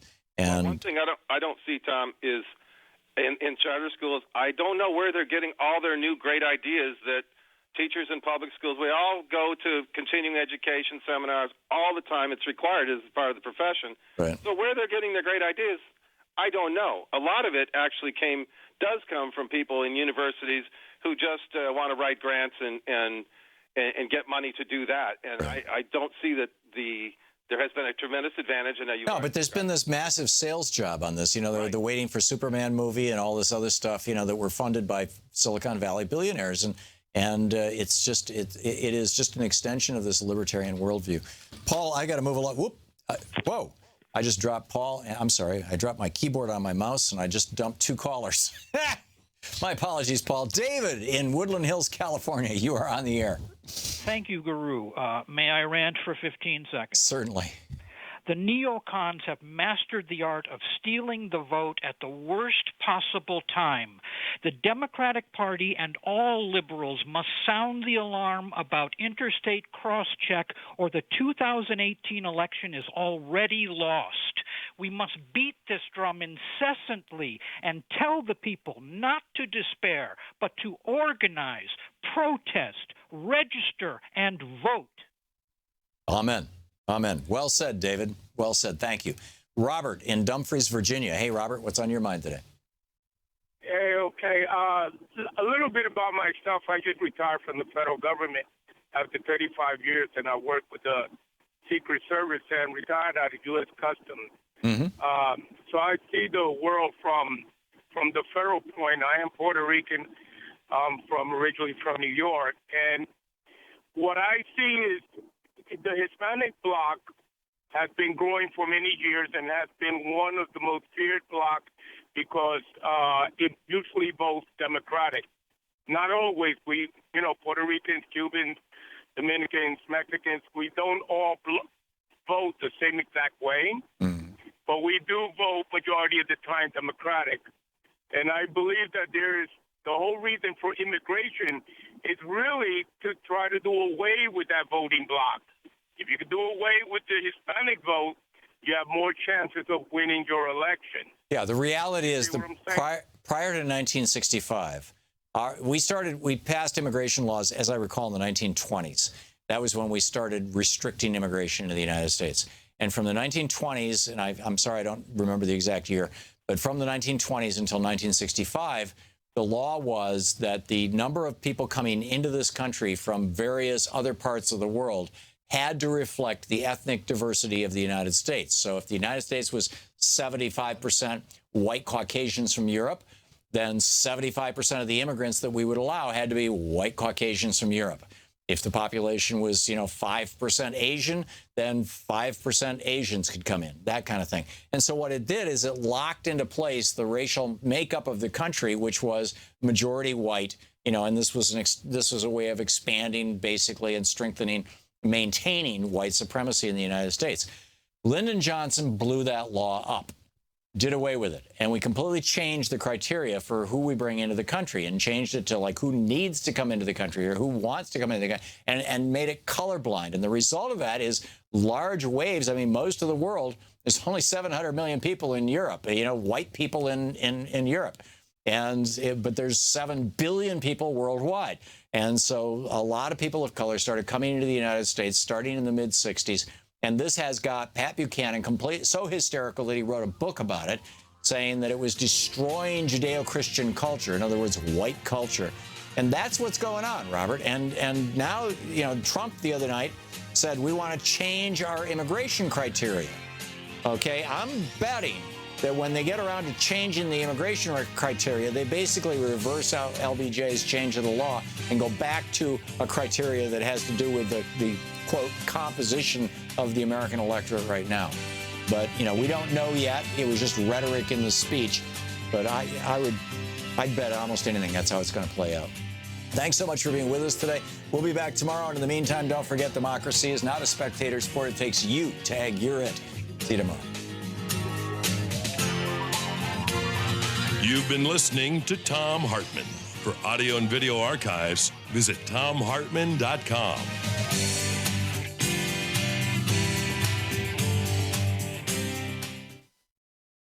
The Thom Hartmann Program is brought to you in part by the Aiden Forecast, an investment newsletter with weekly updates of leading market indicators and a monthly deep dive into what the details of the economy and the markets mean for investors and retirees. On the web at aidenmarkets.com. Wines have some of the highest pesticide levels in our food chain. This hour brought to you by ecowine.com. Pesticide-free wines, organic wines, imported from France by the Organic Wine Company, ecowine.com. The Thom Hartmann Program is brought to you in part by Super Beets. Super Beets are sourced from non-GMO beets, and they're packed with dietary nitrates. helping to produce nitric oxide for more energy, stamina, and support for healthy blood pressure levels naturally. For more information, call 800-223-8242 or visit freespeechbeats.com.